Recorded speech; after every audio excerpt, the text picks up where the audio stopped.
Okay, so let's call to order approval of the agenda, recommendation that the Select Finance Committee meeting agenda for April 11th, 2023 be approved as circulated. Gord, Malcolm, all in favor, carried. Okay, adoption of the minutes, recommendation of the minutes from the Select Finance Committee meeting held on February 22nd, 2023 be adopted. Malcolm, Pam, any discussion? All in favor? Carried.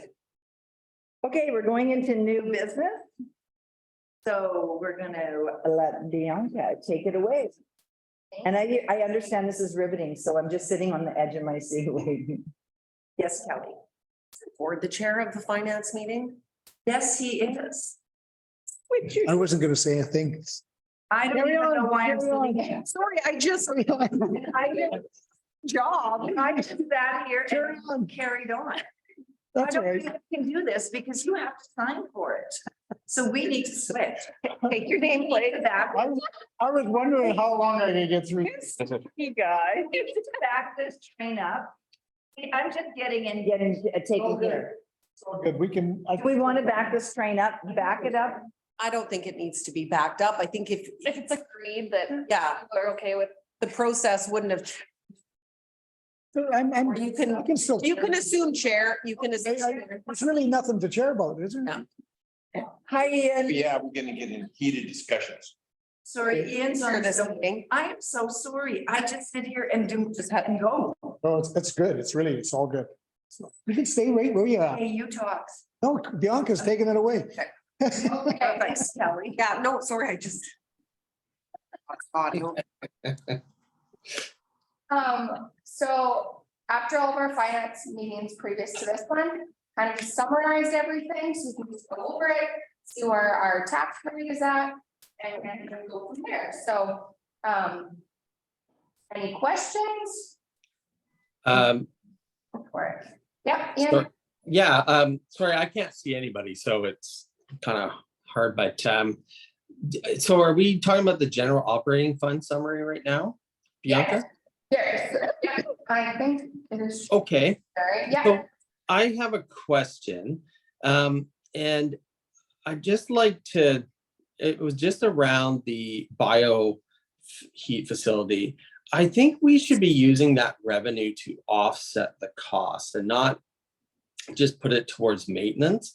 And the reason why I think that is, when it comes time for maintenance, I think we should be, having a true kind of discussion about what we got in revenue versus how much is it's costing us to potentially maintain it and fix it, rather than just building up a maintenance fund right now. I'd like to see us kind of offset it with revenue rather than just subsidize the full 21,000 through our revenues. Yeah, so right now, from our meeting, where you had brought that up.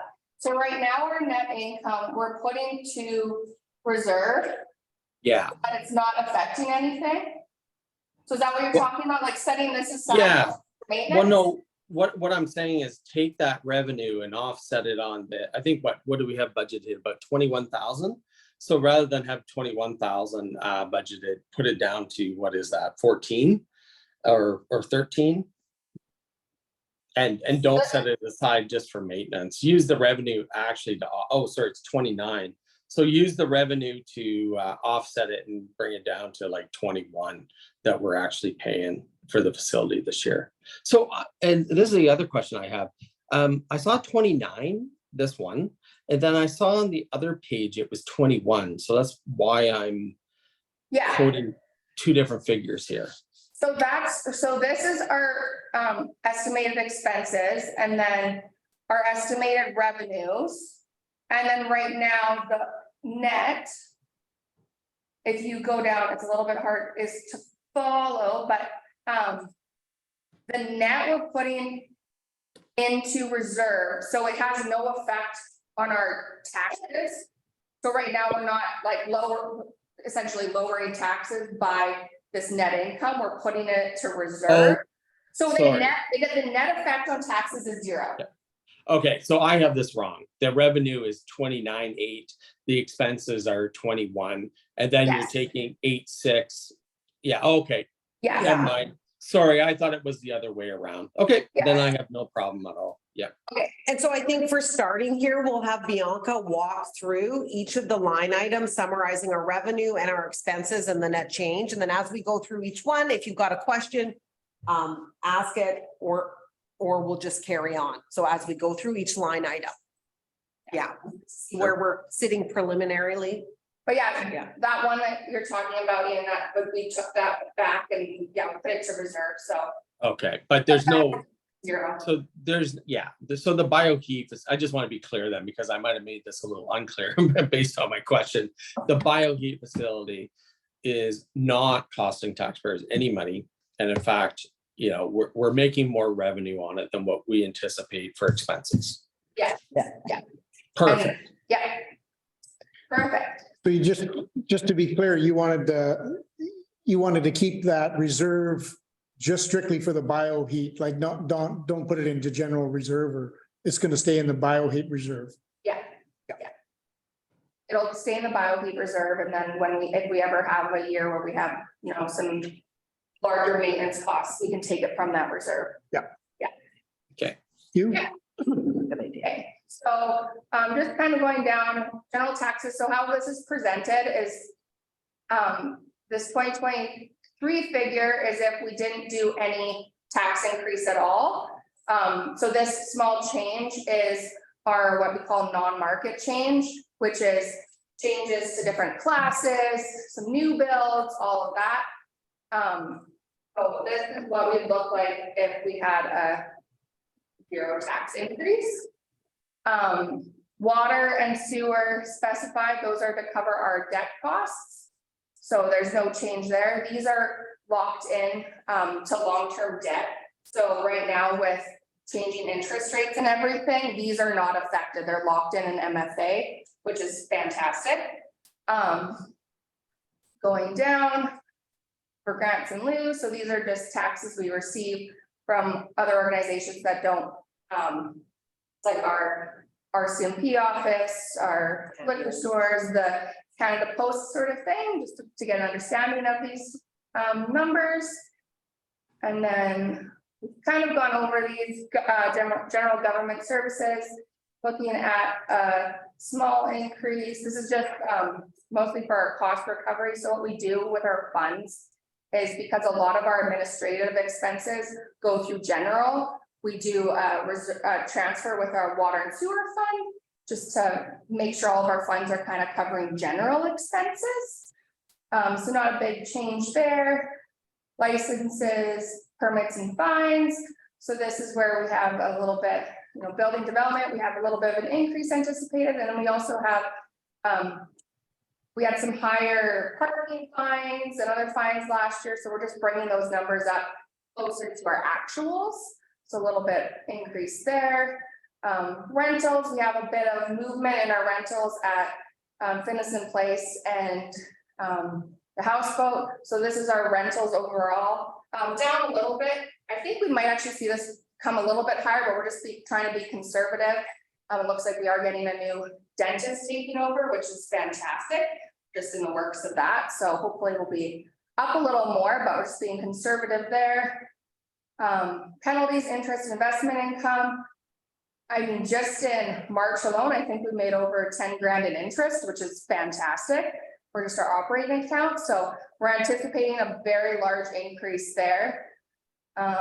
Miscellaneous, this is primarily recreation revenues, building inspection, which both of those we're anticipating a large increase coming out of the COVID years, and then also having a bit of contract revenue with our building inspector.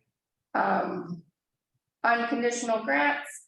This is just an annual grant we get from the province, Strategic Community Investment Fund, 397. You just do it based on prior year annual. Gradually kind of goes up every year, we find. And then conditional grants. I will open up. Have a broken out, so that it changes so much year after year. So here we have our active transportation grant for the Narrows Crossing feasibility study, 50 grand, already received it. And Scott's working away on that one. We decided to use our climate action to do a community energy plan. Scott has done one of these before, and it's a very interesting plan to see where our energy use is in town. We have our COVID-19 restart grant, which I'll show a breakdown on the next page for that one. Active transportation plan, just finishing up that one this year to carry over from prior year. Asset management plan also carrying over. And then we didn't end up getting our transportation plan. Our grant was unsuccessful for that one, so I've removed it. And then our fire grants. So a little update on these ones. We did not get our community wildfire resiliency plan, so Brett's gonna look at other opportunities for that in the future. I am working with Brett right now on our nice big one, the 195. Hopefully we'll get that cleared up in the next couple weeks on the status of that one. That one's for our fire smart. Wildfire mitigation. If you've noticed, there's been some burning the last few weeks. It's not all of us, but one of them is. It's our cleanup, doing fire mitigation up there. And then, yeah, our fire equipment and training grants. We have received this money, and Brett is actively getting some new equipment in, which is really exciting. So pretty nice amount of grants that we're currently using. Is there any questions on the grants? And there's expenses that offset all these Yes. grants later on. Yeah. Okay. Really exciting one, our Growing Communities Fund grant. So that has been brought in. It's a one-time grant. We're going to be setting up a bylaw at tomorrow's council meeting for that one, which is required. And right now, if you look at our expenses, we have taken that full amount and we're putting it to a reserve for our requirement from the funding, so we can look at the most appropriate way to spend that. We have some pretty big projects on the go right now, and water main upgrades, stuff like that, to bring in more development into our town, so we can look at priorities for that. Yeah, no problem. Go ahead, Milton. Thank you. Are we gonna discuss those priorities now, or is that a different meeting, or? How's that work? So now you're parking the funds in a reserve right for now, right? Right now, we do have, looking at some really big projects. We have Finlayson boat launch, one of them. We did not secure that grant funding, so that's a really big project right there. Our water main upgrade down Riverside, very large project as well. Right now, I think it'd be the most appropriate to leave it and strategically look at all of our reserves before we go and use this funding, but that is also, at the end of the day, a council decision, so. So it's, I'm sorry. Anyone else? I don't know.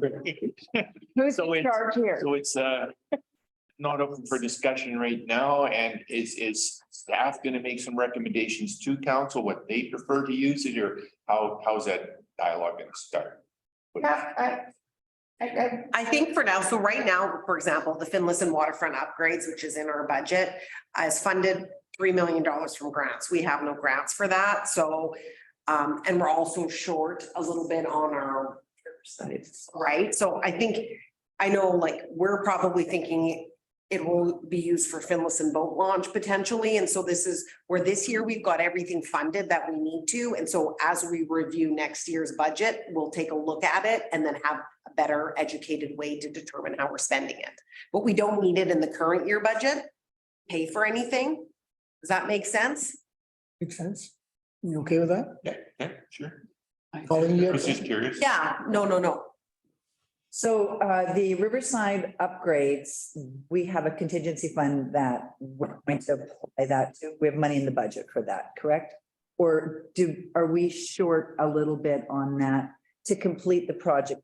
Are we going down Riverside and across onto Finlayson? Because that whole highway, commercial highway portion there is probably the next big development. So do we have the money already to take that project to there? Right now, we have the first phase completely like engineered drawings and stuff, so we're working to get that. Just completed. Riverside? And then we have budgeted to get the Riverside, the phase 2 and 3 completely engineered this year. So we've kind of bumped all that up instead of trying to do it 3 years in a row. We're trying to do it at least in Show it on. 2. So we will be yes. talking. Oh, yeah. Capital stuff here and going in it, and you'll be able to see it. Okay, I can wait for that, Bianca, you can carry, yeah, well, if we can get in I'm not, yeah, I'm good, You're good? Yeah, so Everybody else good? we're just gonna park it, and then as we figure out the most intelligent way to spend it, we can all agree as a group to it, but it probably won't hit till next year's budget, so we have a better idea. And Kelly, with the Finlayson boat launch area, that being under construction for the next 3 years, probably, is it wise to hang on to it for that long, or should we throw it all in infrastructure? Like, Correct. Maybe. Yeah. You're right. because we probably won't be doing the work at Finlayson for a while. Yeah. No, Yeah, I know in Finlayson, we put in a full month or the full meal deal for our grant application. We bumped it up as much as we could, but if you dig into we fluffed that up quite a bit, right? So down to get to the core meat of what we need at Finlayson, we can maybe phase that over a few years or whatever. Mhm. And it would be way less than 3.5 or whatever grant we applied for. yeah, and you know what, Daryl could maybe speak to that. I don't know how much it was fluffed up. Harold, do you want to? Yeah, so through the chair, it was a healthy number for sure. We didn't want to undershoot it. And I think if we wanted to go in there and, I hate to give a number, but we could probably knock a third off it and still have a pretty nice boat launch there. But, we did have some extras. We had a swim boom and we had another dock and we had some stuff. So, So that, sorry. Go Mr. ahead, Chair. Varian. Yeah, you just have to bear with me because I can't see anybody and I don't know if you can see me, but yeah, so we weren't successful in that grant, correct, Kelly? Correct. And so that is something that we're not proceeding on. Is that also correct? Well, we're proceeding on it in a future year. Like I think it's budgeted for 2025, 26 Oh, or 26. Once the bridge is done, and we have it in our 5-year financial plan funded by grants. What Right. that grant is yet, we do not know. Perfect. Okay, thanks. Yeah, because I think when we get to that discussion, I mean, it would be probably proper to have a discussion on, the revenue side of that. Right now it's free, whether that would be something we would continue on or whether we want, right? I think it's just a larger discussion to your point. Yeah. Okay, thanks, Ian. Hey, everybody else good? Bianca? Right on. Okay, community health center. Summary for this one. So as we're all aware, there's been a bit of change over there, different structures on how we get our revenue. But it's all kind of gone in our favor, covering our overheads. So right now, a decrease in MSP revenue since now one and a half, well, kind of 2 of our doctors are now going, doctor and nurse practitioner are going through an agreement with Interior Health. So instead of getting the MSP revenue directly from the province, they pay us a portion instead in overhead recovery. So you'll see our MSP revenue down a bit, and then our physician payments down as they are a function of our MSP revenue and our other revenue. So looking quite nice, 74 in the red, but a lot better than originally anticipated. Fantastic. Any questions on that one? Yeah. So we're getting, so we're getting paid direct instead of through the government, we're just getting direct from the nurse From the practitioner, doctor. the doctor. So what's our breakdown for our MSP payment? Is it 80-20, Or 70-30? MSP is like completely ignored at that point. Right, So it's so, just based on, they have a fixed amount that they pay us every month. I'm just curious how you determine that amount. So it changes, so we don't pay the doctor anymore. Interior Health pays the doctor, so we don't have that physician payment anymore. And then we get a check from Interior Health to cover our overhead. So we don't actually pay the doctors, or nor do we bill for the doctors. We just get a payment from Interior Health. Okay, so they're negotiating a contract with Interior Health. Correct. Well, they already have. It's Very our nurse practitioner, that's how they operate, right? And then Sod, because he's new and he worked with Tracy, actually works more in our favor in terms of cost recovery. Thank you. I know it's not straightforward, but it's good. Interior Health. Yeah. Nothing. And on this note, like we had budgeted 158,000 in 2022, our actuals were 100. And all of this grant too is offset by our COVID grant. So this has yet to hit the taxpayer either. And I believe we have it funded for the next 3 more Yeah, years. so 2026. And we're going to continue working to improve these numbers each year. I think we've done a good job from this. Really good, Oh, excellent. really good job. Yeah, it's well worth it. Good story, yeah. Well worth $74,000. Kelly, quick question. Have we ever asked CSRD to assist in any funding? Yeah, so I have laid the seed with John, and I talked to Karen the other day, and we're looking at stats in terms of how much from the surrounding area that are actually part of the patient. So I will be revisiting that with John, and I think something similar to our parks contribution could work if everybody agrees that we get yeah. Great. Yeah. Anybody else? Oh, Mayor Anderson? And that would include area E, correct? 100%. Yeah. Yeah, so we'll navigate that over this next year to try to, for next budget year, if we could have something implemented. Great. Welcome. Oh, thank you. Where are we at with being sanctioned as a community health center? Because that'd be additional revenue stream too, right? Yeah, that is a bit of a, you know what, that's a Karen question in terms of where are we at with the, there isn't a clear process, like we have to be a not-for-profit as well, right? So we can't be, as a local government, community health center, it has to be a not-for-profit. So I think we're focusing on getting us functioning so we can function properly and be almost sustainable to then put into a not-for-profit, you know what I mean? Meanwhile, lobbying and working with the players at B recognize us. So where are we at? We're still moving forward, but there's not a clear path to being a sanctioned community health center. And I think the path that we're on is the right path in terms of getting it functioning as good as we can and then getting it into a not-for-profit. Okay. You have anything else to add to that, Pam? I know. No, I think that's a valid sort of description of what needs to happen. Because there needs to be a community board assigned upon which we would have someone sit, but not run strictly by the municipality, which it is right now. And so we are slightly different from other CHCs that have that community board in place. And so that's a good description of where we're at.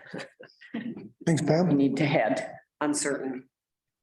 Okay, Bianca. Anybody else? Good.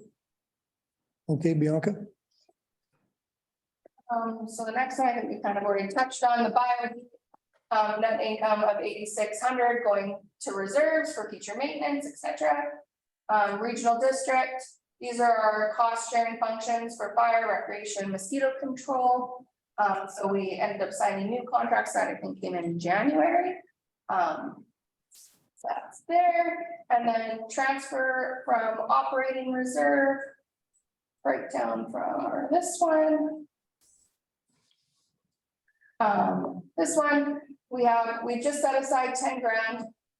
So these are completely offset in the expenses, so this is just money set aside that we could bring in if needed. So we set aside 10 grand, just in case if we need to, attract a new doctor or anything like that, we've set aside 10. Last year we had 30 set aside for the 3 doctors. Transportation trail plan, we didn't use any of the 50 last year. We're finishing up the plan this year, so using that this year. We have asset management we're just finishing off, and housing initiatives. We have this 10 set aside for anything we want to use for, say, doing up draft plans through the planning department to give out, or anything that we want to use for implementing our housing strategy. So we have these funds, so we kind of use this for one-off things, not continuous operations, but for single year things or one-offs. So that's just a breakdown coming from our operating reserve currently. Any questions on that? Yeah. On the housing initiative, so we're in partnership with Eagle Valley Senior Citizens Housing Society. We're still waiting to see where the footprint of the 36 units might be. But once that's determined, we could incur some costs to bring utilities to the property line. Not to connect, but just I would think BC Housing and Eagle Valley Senior Citizens Housing Society would have an expectation for the local government, for the district, to bring utilities to the property line. So where in their budget are we setting aside some reserves for that potential cost? Yeah, no, good question. You're on it. You're on it, Malcolm. So we do have 50,000 in the capital budget for land. And so that's where any costs would be captured for that. I did talk to Eagle Valley, and we do have a commitment letter later on in the agenda in terms of what they're asking for, and they're not asking for us to complete any of the utility work. That's not part of it. That's their funding will cover that. So 50,000 will be more than enough to cover. I think it might only be about 10 what we'll actually need to spend. Okay, go ahead. I think their consultant might be missing the point there, though. They're not asking for any months for utility work to connect. But depending on where the footprint is, we might have to extend existing services to the property. Yeah. So maybe their consultant is missing that, and maybe it's something that's slipping through the cracks. They seem to understand it when I spoke to them. Okay. Yeah. You need to get blindsided, that's all. Yeah. And I will reconfirm, but and we'll talk about this here in a little bit. Okay. Yeah, because we've got a letter on here and we can get into the weeds. Okay, we'll talk about it later. Yeah. Okay, everybody good? Keep it to operating for a bit. I know it's easy to go into capital. Okay, go ahead, Bianca. Okay, and then our breakdown of expenses. Pretty comparable. I think some things to highlight. So we have an increase in our daycare, which we're funding through COVID grant right now. This one is just our transferring over to new management, and just a one-time cost for that. This one's not huge. IT servers moved to cloud, so that resulted in some lower capital costs, bringing into general. We already went over the community health center. Economic development, not a little bit of a decrease there. That's for advertising. We used to do the billboard advertising in the DOS. Now the DOSDC is covering that off. Fire department, this is mostly just an offsetting with grants, and then we're also upping it a little bit to paint that fire hall and make it look a little nicer. Building inspector, we now have a full-time building inspector, whereas before it was contract which is partially offset by revenues. Sorry, Bianca, just a Yeah. question. Is he now full-time? Yeah, he's 5 days a week. Oh, He's so 5 days a week for Sycamoose. two days right now in Revelstoke. Okay, so yes. he's still yeah, okay, so we still split him with Revy then, right? Currently we are, yeah. Okay, And that contract, I think, is until August, so. Right now, we're budgeting what the contract has in place. Yeah. Other large, public works, just small increases. Price of maintenance fuel has gone up a bit, so we've just tweaked those numbers to get closer to actual. Patching, we did a 25K increase this year due to increased patching costs. Cost of materials have kind of skyrocketed, as we had previously talked about. Snow removal, just small increase just for the fuel costs and all that, getting it closer to actual fuel, and then price of fixing our snow machines. One blade goes out, and I think one blade is about 7-10 grand, which is quite crazy. Mosquito control, just upping it for the mosquito contract that came to council recently. And community development, I've just done a breakout of this one.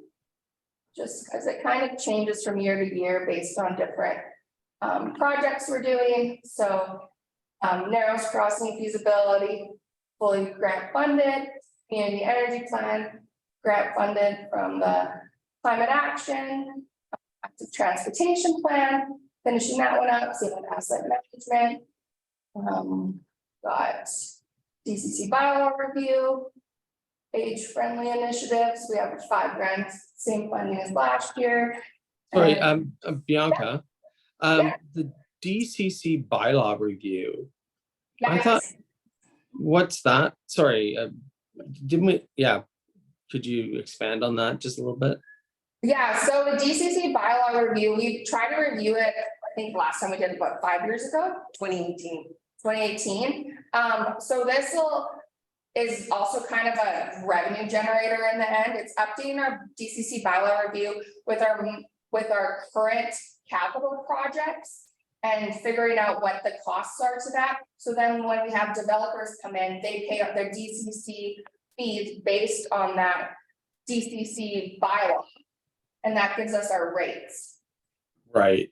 So we need to update it frequently. We try to do it like every 5 years so that we're most up to date and we update the costs and everything associated with those projects. So the $50,000 is for a consultant, or what's that? Yes. Okay, all right, so it's a consultant kind of line item here.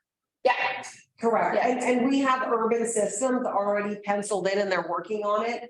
We have some, right now, we have no projects identified for sewer treatment. So we collect no money for future Right. capacity over there. That's a big problem for us. So we need to really look at our projects for future growth and assess them appropriately. So we're not shooting ourselves in the foot and having every taxpayer have to fund some capacity issues there. So we're just revisiting our project list. And to me, this is a really, really important, and we've been working to try to get this ball moving for a little bit. But that wouldn't hold up the developments that we're already looking at, right? This would be future consideration. Yeah. Yes. Perfect. Yeah. Great. Okay, sounds good. Thanks, Ian. Kelly, did Urban Systems do our last one? Correct. So the same people who did our last one are doing it, this one too, and they're also finding, because the costs for projects in general has escalated so much over the last 3 years, that many municipalities right now are doing a review in general, even if they don't have projects missing, just the cost of everything to appropriately appropriate charges there. I like the way they did it last year, because we did make some major adjustments, or not last year, the last time, because we made some major adjustments, and it can be an incentive in some areas, you know, where you want industrial or you want commercial, we did lower our DCCs in some areas that made us more appealing, but it really hasn't helped us. So it's good to know good to know that they're doing it again. The same group, the same, I can't remember what his name is. Rick Collins, Rick, that's right. That's right. yeah, he's really good. Yeah, and he's gave us a work plan and the ball is rolling. You will see them in front of council shortly. Okay, great. Thank you. Okay, couple just carryovers, the housing initiatives, that's where we're getting it from, that operating reserve. And our library funding, which we already talked about, keeping our library open longer during the day. That's the community development budget.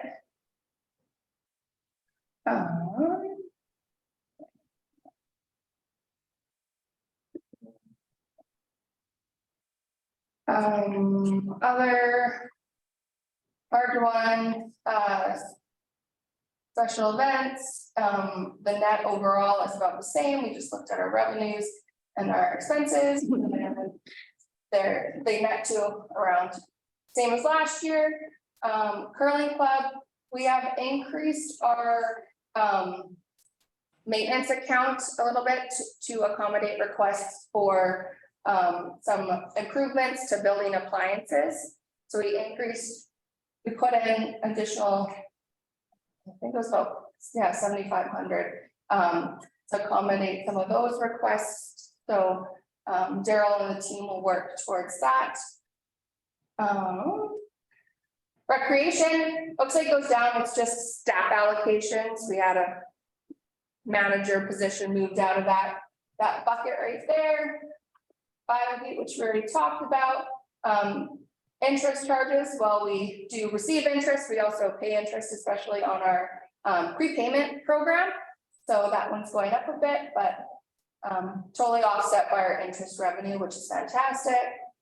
And that's our prepayment program for taxes. So you get interest on, if you pay your taxes monthly, we give you some interest on that. Yeah, based on the provincial rates. Yeah. So, and then our short-term interest, that is based on prime, so we're budgeting, that's going to be going up a bit for the full year. Short-term debt principal, this is for our hockey facility and our housing land. Transfers for capital, kept that the same at 450,000. Transfers to reserves.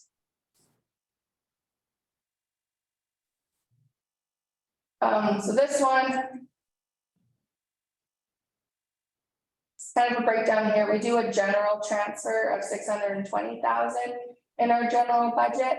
And then right now, I've budgeted for the non-market change. It's about between 50 to 55,000 to put it to reserve for now. Last year, we put it into our budget in order to keep our taxes down at 3.67%. But right now we're sitting pretty good at 2.95. I think it's best to put it to reserve. We have a lot of big projects coming on and inflationary times. It's just, I think, the most responsible to put it to reserve at this point instead of putting it back into the general pot. And this is tax revenue generated from growth. So it's future growth. So it's a good policy. And we have historically put it into a reserve, but I think last year taxes were historically high. So it's a way to kind of play with some of it. Yeah. So is there any questions or anything on transfers? I like the bottom piece. Yeah. So we have a policy to put 10-15% into reserves, and right now we are within that policy. Right, pretty much being in the middle, right? Yeah. Some communities don't have reserves. Yes, or very low. Yeah, like if you go back to that other page, like as a municipality, we collect 4.9 million, so 5, let's round it to 5. No, the one that shows the expenses. So we put, okay, so 680 plus 450 into capital each year, right? So the 450 is current year capital, the 608, 620, 680 is future capital, right? So that's a lot of money that we put annually into capital infrastructure for a small municipality, just in general. Bianca, on that transfer, the sewer, we're within the 20 to 30%. But we're just barely at 2020. Is there any way we could increase that for the sewer? We're gonna be reviewing our rates this summer. Right now, our bylaw goes for 2023, so this summer, we're gonna work on that and see the sweet spot of where we need to be. Because we really have to look at it, because consumption really sways our sewer too. We kind of want to be conservative on the consumption amount that we budget.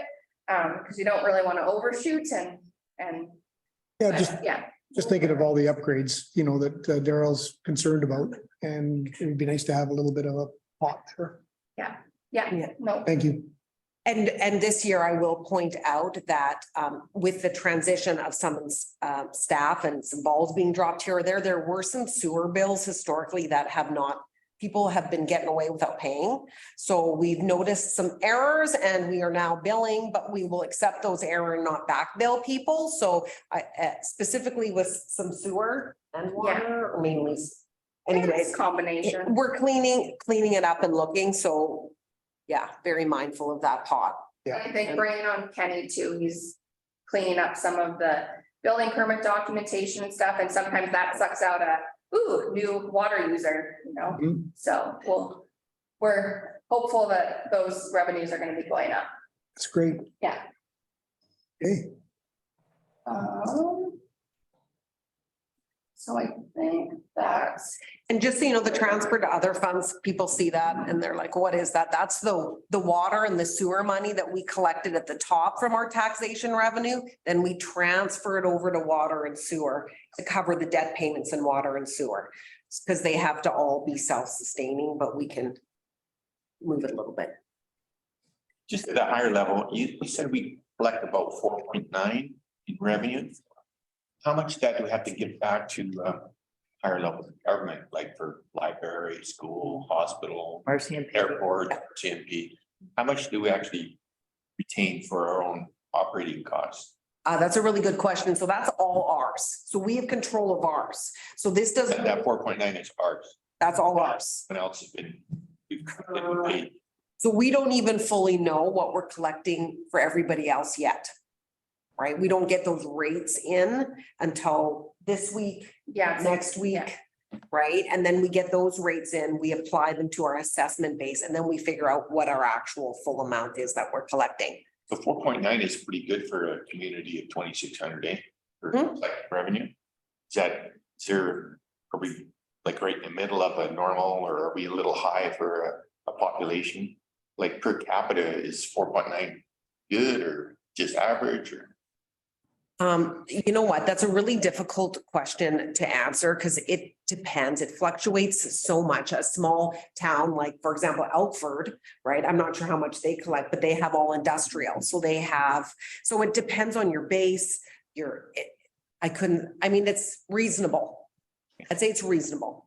Like Colleen? I think for us, though, I think our bonus is our condo owners. Yeah. Like we have, 80 condos?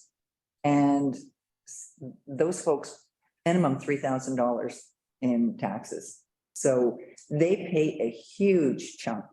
Our seasonal folks pay a huge chunk of our tax base. Yeah, like I would say Enderby's tax revenue is We need to love them. Because, yeah. so it's important that we love them. Yeah, no. It's Well, really good. When you yeah. take a look at the assessed value of waterfront property, and that's where we get our tax revenue from, is assessed value. It makes a huge difference. Sorry, go Well, ahead, Ian. Yeah, sorry, I was just gonna echo what the mayor just said, and I know there's, sometimes I see, grumblings online about people from out of town. And I think, my message there is those folks are paying quite a bit in taxes and taking up very little in services. Little sometimes. space. So we have to appreciate that as a town, and these numbers show that in pretty stark contrast that that's a big part of our town. So yeah, definitely much appreciated to have those folks part of our community as well. Thank you, Ian. And our CAO contributes. Yes. Yeah, Off my paycheck. okay, Bianca. okay, So the last item I just kind of added to general operations was WildSafe BC. Colleen had some conversations with the conservation officers and all of that, so I touched base with them. They're kind of open, so however we would want to, you know, raise awareness for being bear smart and all of that. Salmon Arm is doing, they've contributed the $4,000 that's getting asked for in their application package. Same with CSRD, they're doing $2,000 in each of their areas for collectively. Talking to the CFO over in Salmon Arm, they're doing it mostly with their solid waste program. They're finding their issues are with garbage pickup and people putting their garbage out too early in the morning. So they're directing that person directly with their solid waste department. So this is just mostly open for discussion. I haven't budgeted anything in here.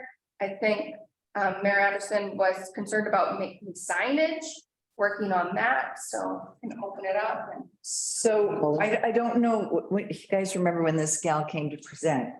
I can't remember her asking for anything. It was kind of like, and then all of a sudden I'm meeting with conservation and they're talking about, I'm talking about signage and they're going, well, you should talk to BC, you know, Safe BC, WildSafe BC. So I phoned her and she goes, well, you're not contributing. And I go, okay, why aren't we contributing? Like, did you ask us for money? Like, what are we contributing to? And at that point, it was like, okay, I don't, you know what?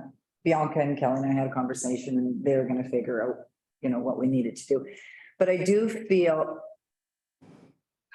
I feel strongly about the WildSafe BC program, especially this time of year, because I have lived in a world at Waterway where we had to put down bears because they just wouldn't go away. So I think that the smarter that we are in our community and outside our community, safer the bears are.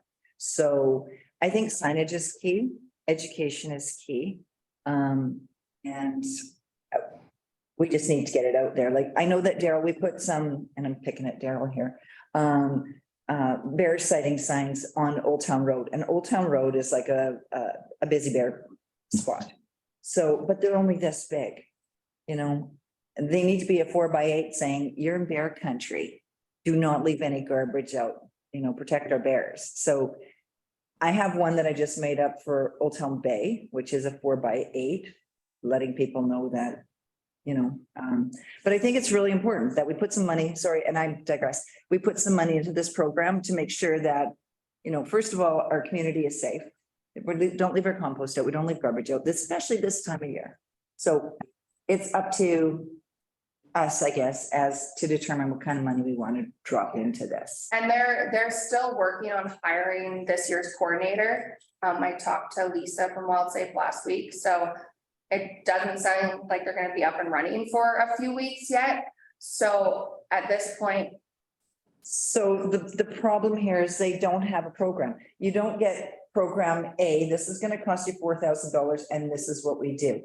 B, this is going to cost you $6,000 and this is, they don't have any of that. It's like, okay, tell us what you want us to do and give us some money and we'll do it. So I guess we need to have that discussion. Oh, sorry. No, I was gonna just add, I mean, I do think it's, you know, very important for our community because, you know, Old Town is a wildlife corridor. I mean, they're always going to the river, to the fruit farm or berry farm over there. But the only thing I didn't like about it is that it's a lot of education, but their education, if you look at the volume of people they educate or invite to educate, it's not a very high volume and nobody really pays attention to it. And I always wondered if, you know, it's kind of like what Brett's doing with WildSafe wildfire, you know, we have some staff for that.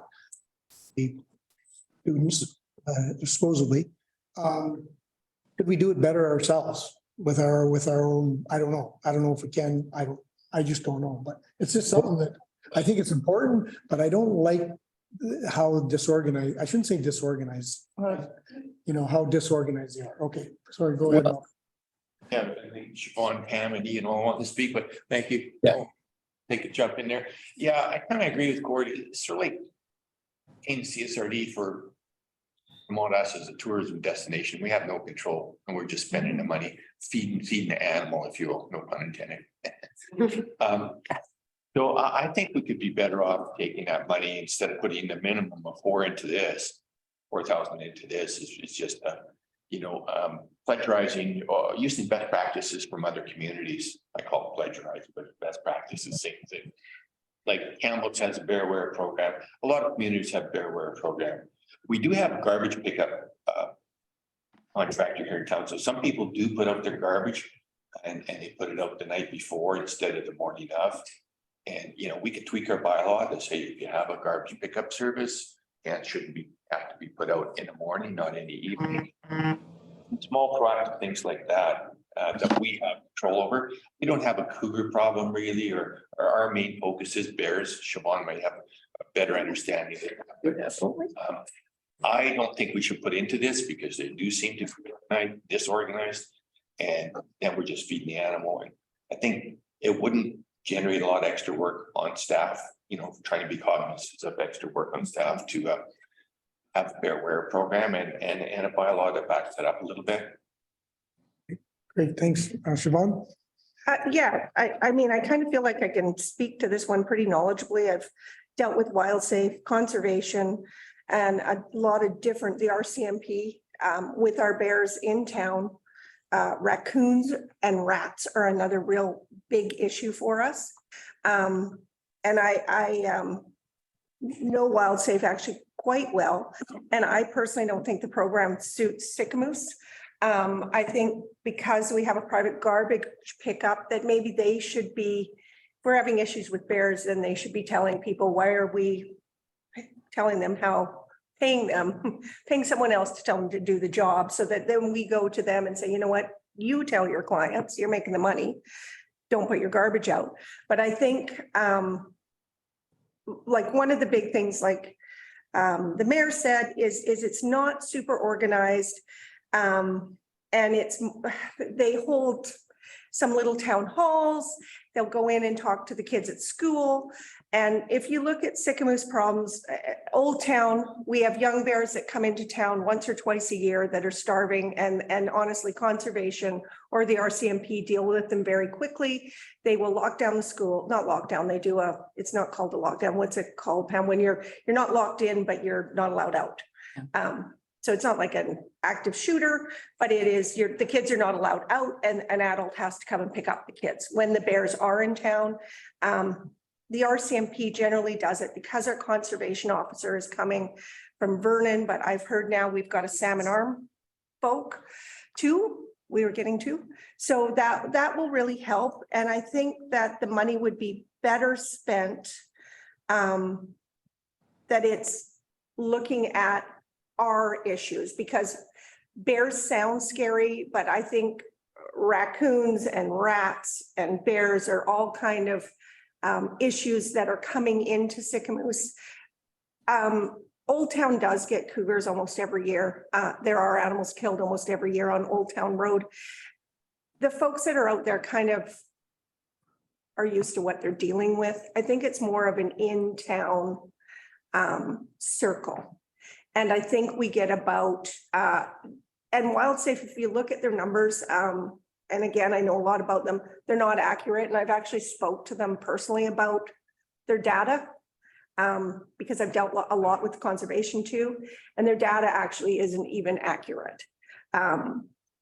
So for me to, like, I don't feel like it's a good spend. I think we're better off figuring out a little program for ourselves, and because I would say raccoons and rats are a bigger problem in Sicamous than bears are. Thanks, Siobhan. That's good input. Ian, you had something there? Well, yeah, I'm just gonna really base it on their own presentation. I don't think I support this either. And it really, kind of the way they've described it, and I mean, I can only go on basically how they're trying to sell their program. It's we don't have a coordinator yet, but they list that basically they, combined with community funds, they basically say it's for the delivery of a coordinator salary, benefits, mileage, and office expenses, toolkit, education materials, and program administration. Well, if you don't have a coordinator already in place, I would suggest that you shouldn't be out asking for money quite yet. Because that seems to be where the funding is needed. So I think it goes to probably what other people have said as well, that maybe the program needs to kind of get to a more organized state. And I agree with the comments that we could probably get a little bit more bang for our bucks. And based on people with past experience, I follow their lead on this one. And yeah, I think we should give it a pass. Okay, thanks, Ian. Yeah. Pauline?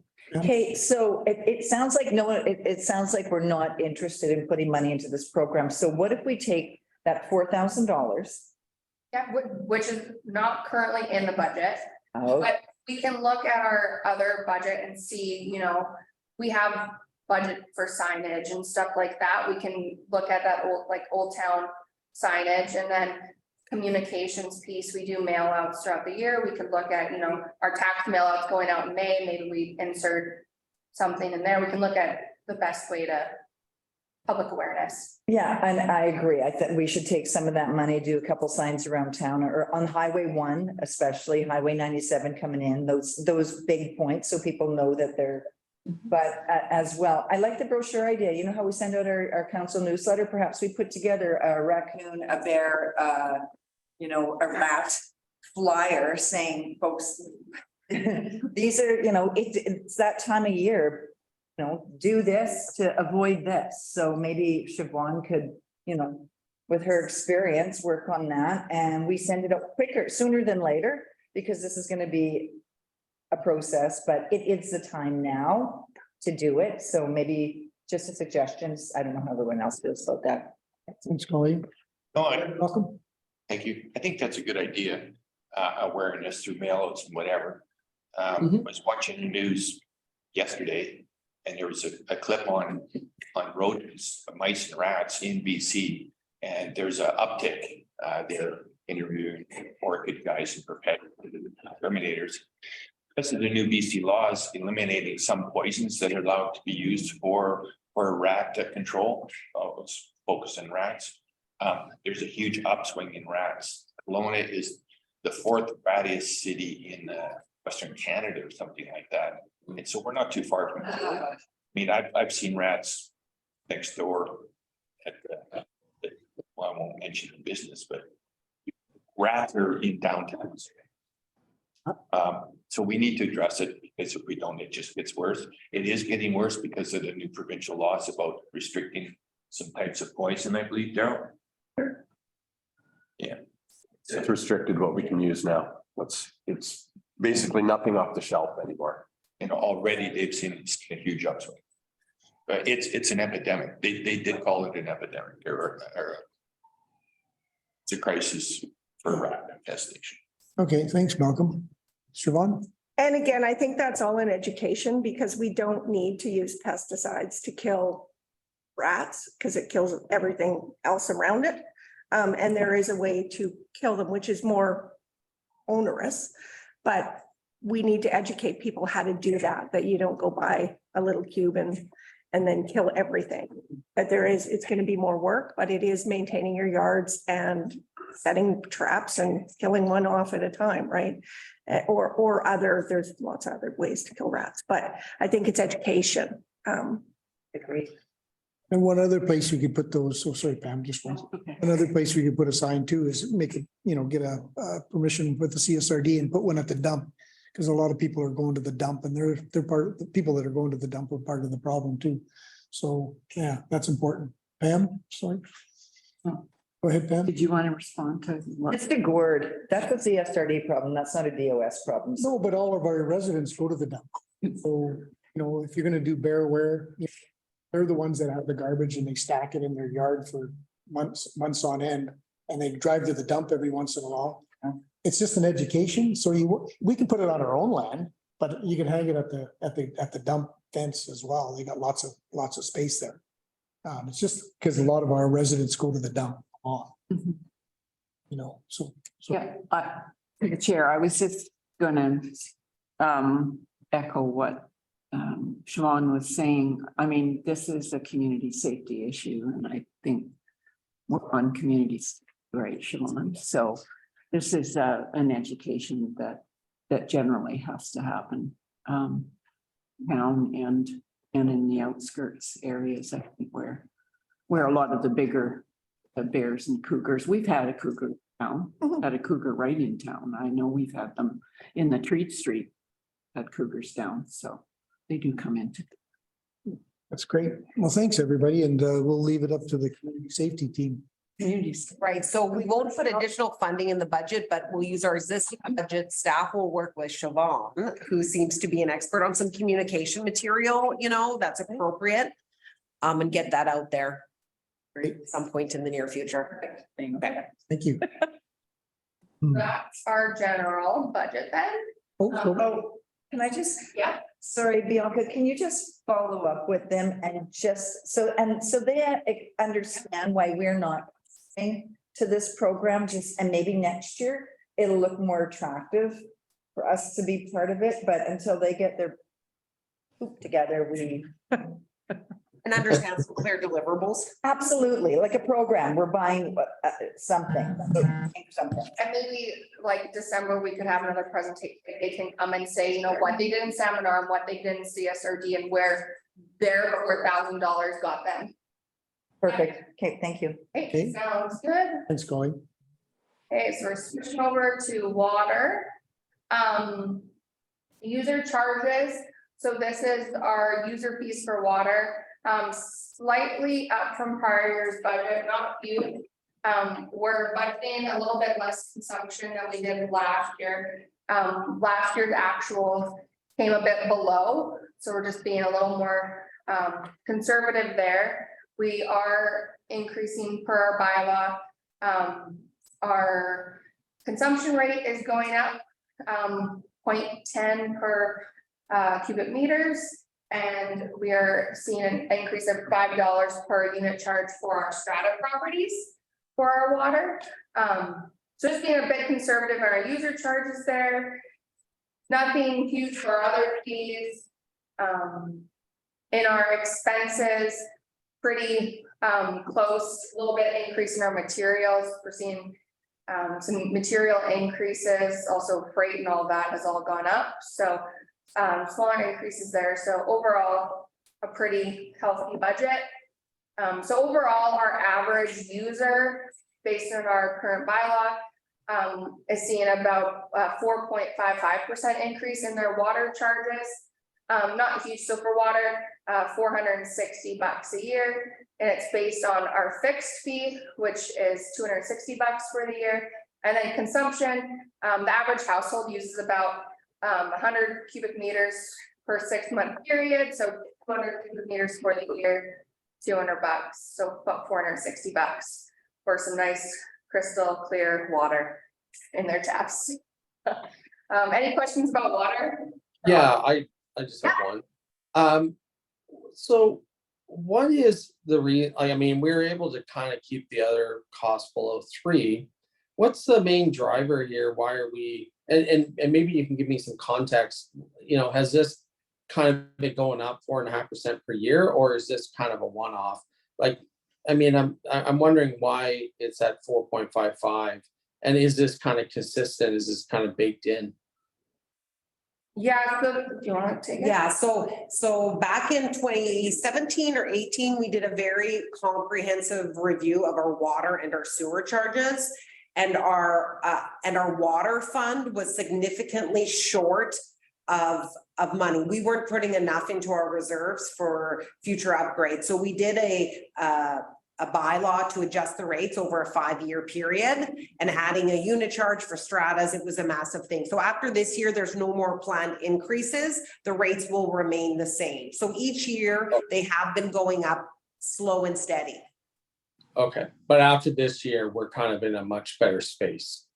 For our water, 100%, yes. Okay, thank you. Thanks, Ian. Hey, Bianca.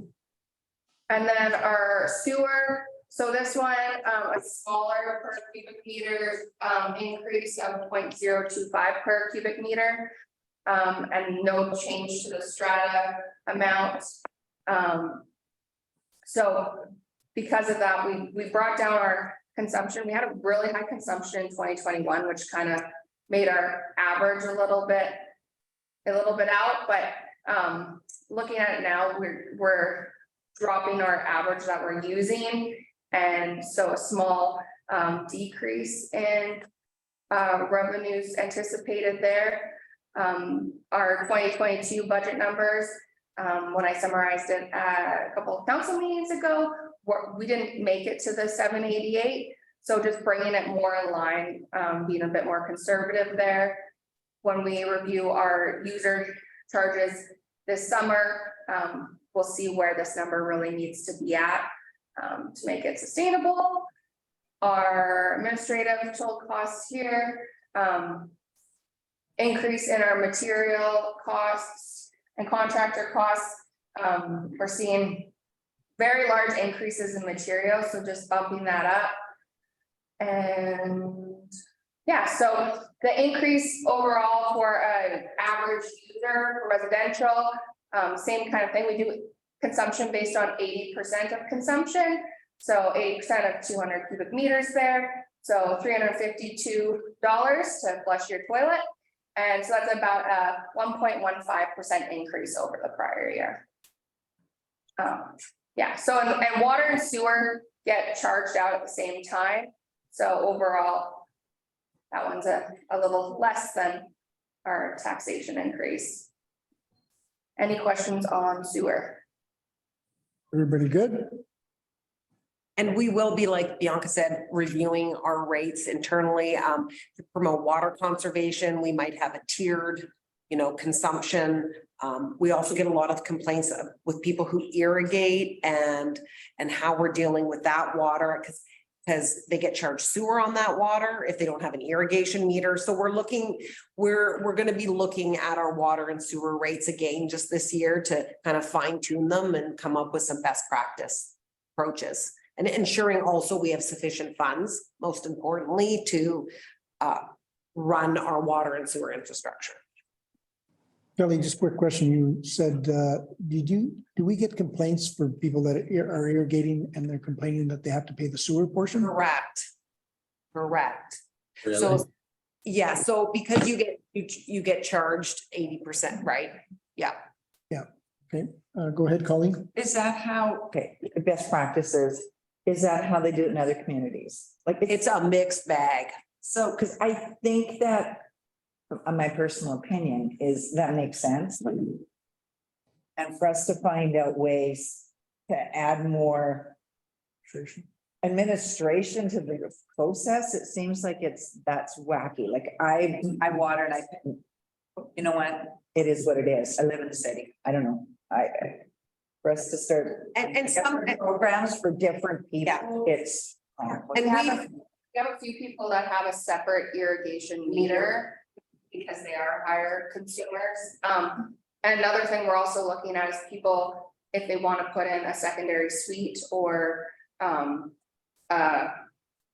coach house, how that will work out. Because right now we have, if you have an irrigation meter, you're paying 2 fixed charges for that. Fixed charges. It's a fixed charge. So to figure out if putting in the irrigation meter saves you enough to make up for having 2 fixed charges. And some people do it, but at the end of the day, okay, Daryl, we want people to conserve water. So we don't want to be promoting that, right? Thanks, Bianca. Makes sense. Yeah. Siobhan, you had something? Yeah, I think, or through the chair, I think what the mayor has said is that's exactly as we move forward and try to get more green. Unfortunately, it's a penalty of having a green lawn. That's if you choose to have that's what you're looking for, then you're gonna pay for it. I mean, that's just my opinion on it, but we know that having that green lawn does have effects on our environment. Okay, We have some loud voices in the community that they're loud about the 80% consumption. We'll hear about them. We'll hear from them in the summertime, but that's okay. We're ready for them. So water reserves, Pretty standard, putting money towards water and sewer. And we're within, so right now, we're pretty healthy in our water, putting into reserves. Sewer is where we're really gonna review our rates this summer and try to bump that up. Because we're just above our 20% there, so. Any questions on reserves? Oh, looks good. Okay, moving on to capital. So any other operating before we move on to capital, because your mind shifts into different buckets here? I just wanted to make a quick comment that, you know, we do a lot around here, and the fact that our taxes 2.95 and our Yeah. water and sewer are nominal increases. And knowing the amount of work and ball that everybody juggles, I'm very happy with how everything has shaken out from an operating perspective. I just wanted to say that, and we watch all of our pennies here. Nobody is a big spender, and we're on it, and it shows in our budget. It's excellent. I mean, sorry, Mr. Chair, I would like to comment on that because I think it is excellent, like 2.95% in a year where, you know, inflation was running around 7% in British Columbia. I think it's phenomenal.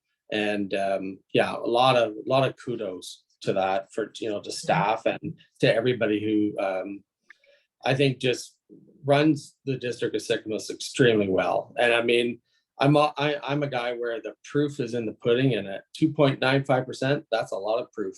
So a lot of value for money here. Great, thank you. Pam, did you have something? Yeah, I have maybe an out of place question, but I'm just gonna ask it now because I'm not sure where to bring it up. I had seen, and you probably all had seen, a news item about, I think it was a community on the island that had invested in organic waste composters for like kitchen top composters.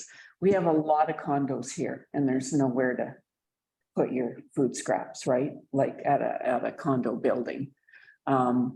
And so all that's going into the land waste. So like I said, I don't know if this is the place, but if we wanted to pursue a project and we talked about how we should love these people because they spend a lot of tax money, maybe we could show a little love and buy them all kitchen composters. I don't know how many units that would be. They're not overly expensive, but it would keep the food waste out of their kitchen, out of the landfill. It's just a project, and I don't know where it would fit, right? But I thought it was a great idea when I read it. And then when we talked about how much tax they pay and how we could maybe show them some love, how many units do we actually have in those 80 condos? Like how many individual units do we have? Do we know? Can I ask a question? And maybe I'm confused. This is an on-the-counter composter. Yeah, it's just a composter. If someone has a garburator and they're garburating all of that waste and it's going into the system, it would go into the It would septic. go into the septic system. So what's the difference between the composter sitting on the counter and the garburator grinding this up and putting it in? Not everybody has a garburator, do we all? I think a lot, I don't know. Do all the condos have? No, I can't speak for all the condos. I know that ours did, and I do at home. I do. Yeah, so if they have a garburator, it goes We're encouraged garburating. through our system. I don't know. I don't know, I just thought it. Really? Here comes Daryl. He'll be able to answer that one. You're up at the wrong time. Now, too long. Pam had a question about composting and people putting their food in a garburator. In the carburetor. How do you like that for the sewer system? A garburator versus condos that don't have carburetors. And using countertop. I just had seen that Yeah. one community made it a project to actually buy all of their people. Carburetors. No, well, I guess you could, but that would be more expensive than buying them kitchen top, like countertop composters to keep the organic waste out of the landfill. Right. And I just thought it was a neat project So the composter goes where? on your kitchen countertop and all your And then it's full and then it goes where? and while it brews it and reduces it to sludge, which I guess would go into your garden. It would go into dirt. There's still some fiber, Right. right? But it reduces the compost, which normally would happen when it goes into the landfill. Right. I'm just thinking that all these condos, they don't have compost attached to them. The compost thing and just, you know, because we talked about rats not that long ago, that was a piece, right? The compost was a piece of that. Yeah, We'd have to be really careful if we wanted to start directing people to increase the compost and put it in the community anywhere. We'd have to be pretty careful with that. well, it was going into the landfill anyways from condos because they have nowhere else to put their organic waste. I'm saying, at least, yeah, I don't know. I just thought it was a project and I don't know where it would come in. Maybe we. Oh, thanks for bringing it up. Siobhan had something to add. Well, there is a garbage committee starting up. They were looking for people for CSRD was actually looking for people within the community. And I know a few people that are great candidates that have applied for that. And I think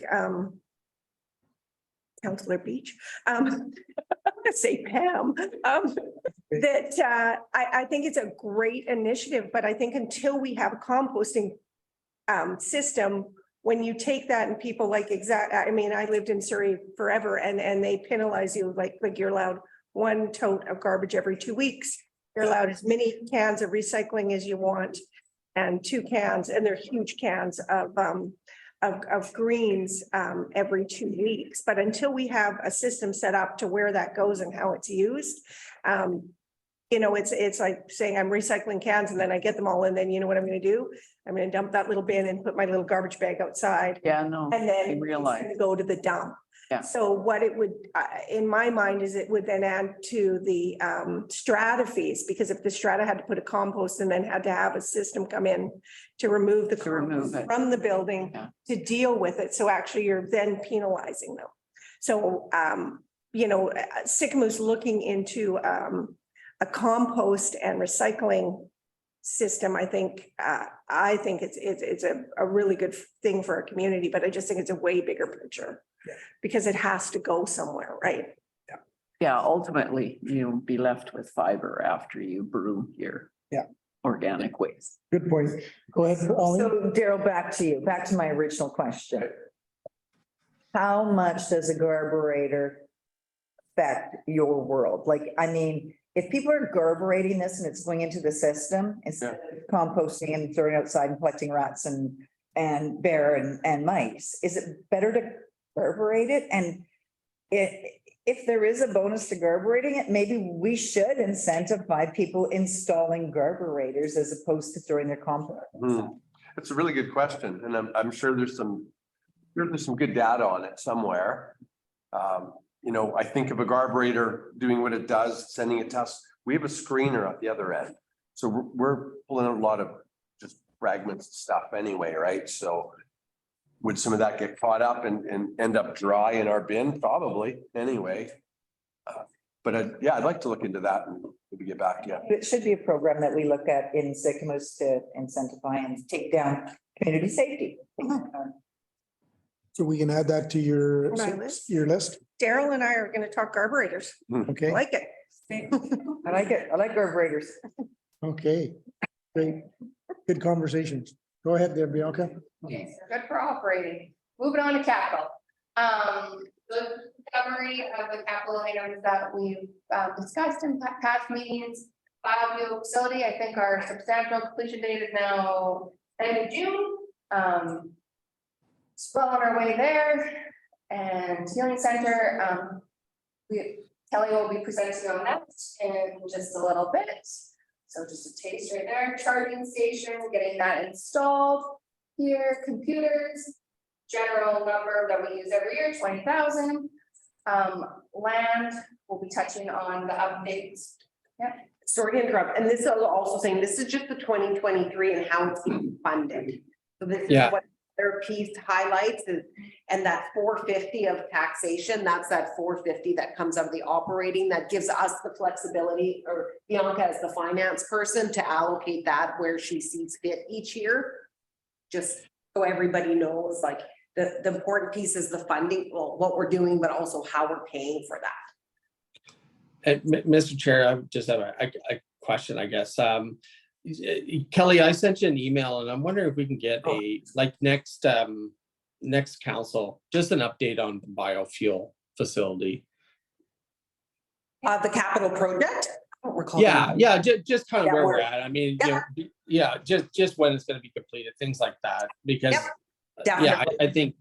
I think we're a little bit off of where we said we were gonna be in terms of completion. I think it would be good to have a 10-minute update, kind of where we're our next council, if possible. Thanks. Thanks, Ian. Okay, For general, parks, we have our pathways and trails, 50,000. So right now we're looking at the, pathway from, Sasquatch Bridge to the light. So that's in the works. The feasibility part is in our operating budget, and then this piece, we've set aside 50 for now and looking at priorities there. So 50 is set aside there. Pump track, once I'm done speaking, Daryl can give you a little update on the feedback that we've gotten for that. So 20,000 to get us started on some plans there. Mountain bike park, 105. I'm not sure if Daryl has any update on where we're at with that, that's keeping that there. And then Pell Street boat launch, from our last meeting, we brought that back in for 50. Fire department, some training props, those are carryover from last year, same with the engine 5 carryover. And then the response trailer, that Brett will be getting, and that's in order to keep that SPU certification. They now require a 20-foot trailer, so that's fire. And then roads and equipment, already kind of go over this. Kerr Road culvert, our estimate is a bit lower than 350. We're just gonna keep that 350 in there for now. We're expecting that to come a little bit under, but keeping the 350 in.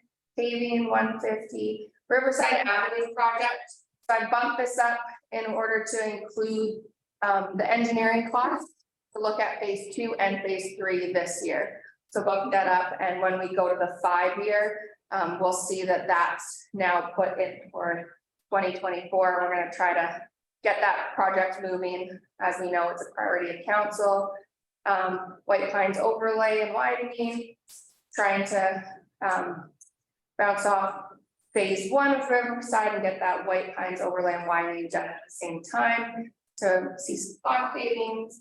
Room road stability, the road just below where the bridge is going in, that we talked about that one.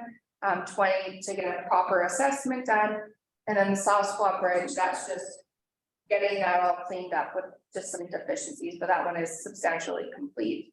And that one is coming completely from our community works fund. So overall, the 450 from taxation, we have our grants, Healing Center charging station biofuel, and then coming from reserve, and then some from DCCs, and Riverside Ave coming from DCCs. Yeah. So, yeah, do we have to, so are we in this capital year spending another 828,000 on the Soul Squad Bridge? This one is leftover from last year. Okay, so this was already budgeted in the previous year? Yes. Yeah, it's just carrying over. Yeah. Okay, all right. Yeah, We're holding on to that money. We're holding on to it, so we got it still there. We just shifted it over a year. so are we holding on to it because you're working through the deficiencies and that's the holdback? Exactly. Yes. Yeah, okay, perfect, thanks. We're not allocating any additional funds or anything. We should, we'll be good with the Yeah. H1. It's just, when we have to just No. include it in our financial plan. Yeah, that makes sense, total sense. Okay, thanks.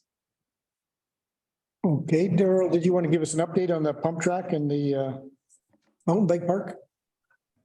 I can, to the chair.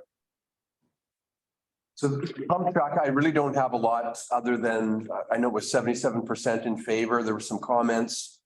There's a handful of them that were concerned about the trees. Yeah, there we go, 77%. And I think somewhere there's a link, you can actually look at the comments. So there's a handful of comments as well. It's pretty favorable. So, yeah, I mean. I'm so sorry. Do we want an answer on that to move it forward? Like, do we want to talk about it or what do you think, Kelly? Or beyond? So where are we at with, is this going fully in the budget for this year or We were gonna put the design, the design? planning and design. We have some money allocated for that. Again, that would be pending what direction someone wants to take. And what about the location? Like, I know, like you say, we did have people complain about pulling trees down. Is there any place that can go without pulling trees down? I don't know. The location was kind of my best shot at where we could put it. And I know last year I'd presented a few different spots within the park. And I think that was kind of agreed on as probably the best spot. But I mean, I'd be open to entertaining whatever else. The nice thing about Finlayson Park was that we own it. And, you know, it's not on any map that I'm aware of. That's a high sensitivity area. So we can go in and do what we need to do there and get it built without a whole lot of outside stuff. So. Go ahead there, Pam. To the chair, it's also central and kids don't have to be packed by a parent to get to it. So it is a good location. I know there is an issue about some of those trees because some of the trees are fairly large trees. But I think you could probably design it so that you would minimally have to. That would be our intent. Yeah. Yeah, we would work with the designer closely Yeah. to see how many trees we could keep there. Ron? I would, what's the timeline on one? Like if we vote and say, yes, we're gonna do this, Well, I think. I'd be on my bike on the pump track. I think the money for this year was 20, I think, is that right? So the 20 was to get the designer out here and actually do a little bit of survey work and then get something hard and fast, like a design plan. That a prescriptive plan to make the track for the following year. So a 2-year. Yeah. Turnaround, okay. Year design, next year we built. Okay. Yeah, so we got 20,000 in 2023 and 350 in 2024. Okay. Okay, Colleen? I think that based on the number of people that showed up for this survey, I think that we need to move forward with it sooner than later. That's like a win for a community. 500 and some odd people voted on this. I mean, we can't even get 500 people to vote. And this is a pump track. So this is a community interest and we need to move it forward quickly. Yeah. Because they're loving it. Okay, Ian, did you have something? Yeah, well, I think you're gonna have to take a little bit of time for the design. I take Daryl's point on it. I'm very for comfortable if we move forward on it in 2024. I think that's a pretty good timeline in my opinion, but I agree with the mayor too. I think it'd be a very positive thing for our community, and I'm not worried about the trees. I think it can be designed in a way to minimize impacts. Okay, Malcolm? No, I agree with the mayor. I think we should move forward sooner than later. Next year you'll have cost escalation, so it's never cheaper than it is right now. I don't know how that impacts our overall budget and where we could get $350,000 from. Are we looking at potentially some sort of grant to build that and the capital costs? We're covered with the design and engineering, but for capital, were you contemplating accessing a grant of some sort? That's not funded for reserves, right? Yeah, pulling from reserves, right? Oh, if it's pulled from reserve, we not pull it from reserve this year and not impact taxes? So if we're able to, because there's two restraints, one is our money. And the other one is our ability to actually deliver and get it done among all of our other capital projects, like capacity issues, you know what I mean? So if we are able to complete it sooner, we can complete it sooner. That's not a big deal. It's about timing it appropriately and having the capacity to meet people, build it, design it, bless it. You know, there's still a process and we're already in April. So, I mean, if we can get it done sooner, we can get it done sooner. But I think reasonably, I don't know, Daryl. Yeah, well, I hate to overpromise, right? And I Yeah. think if we look at getting it all designed this year, I would like to knock on some doors along Pine and just, you know, have some conversations with people in the area and make sure we're capturing everything. And yeah, just prudently moving ahead. Okay, go ahead there, Pam. Good plan, Daryl. Consultation with people that are closest to it. Yeah. And I do think it should be at Finlayson, don't get me wrong. I do think, I just had a couple of people from Pine already knocking, saying you're not cutting down the trees, are you? I'm going, well, we're trying not to, but anyways, it would be good if we talk to the people. Daryl will do his best.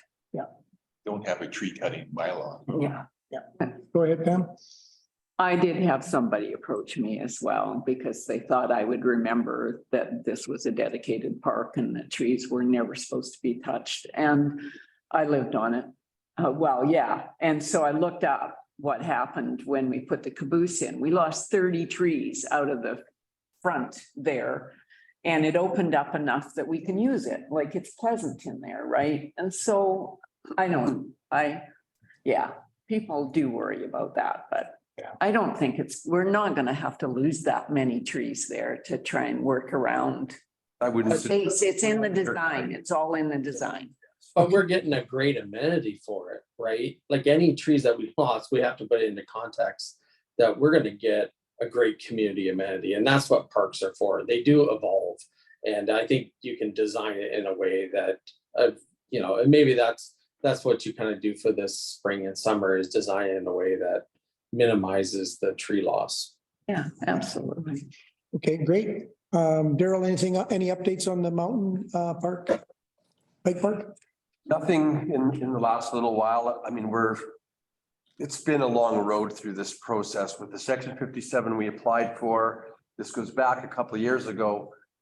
They got hold of us. This was the province saying, don't apply in section 57. You should go get a license of occupancy, then you have more control.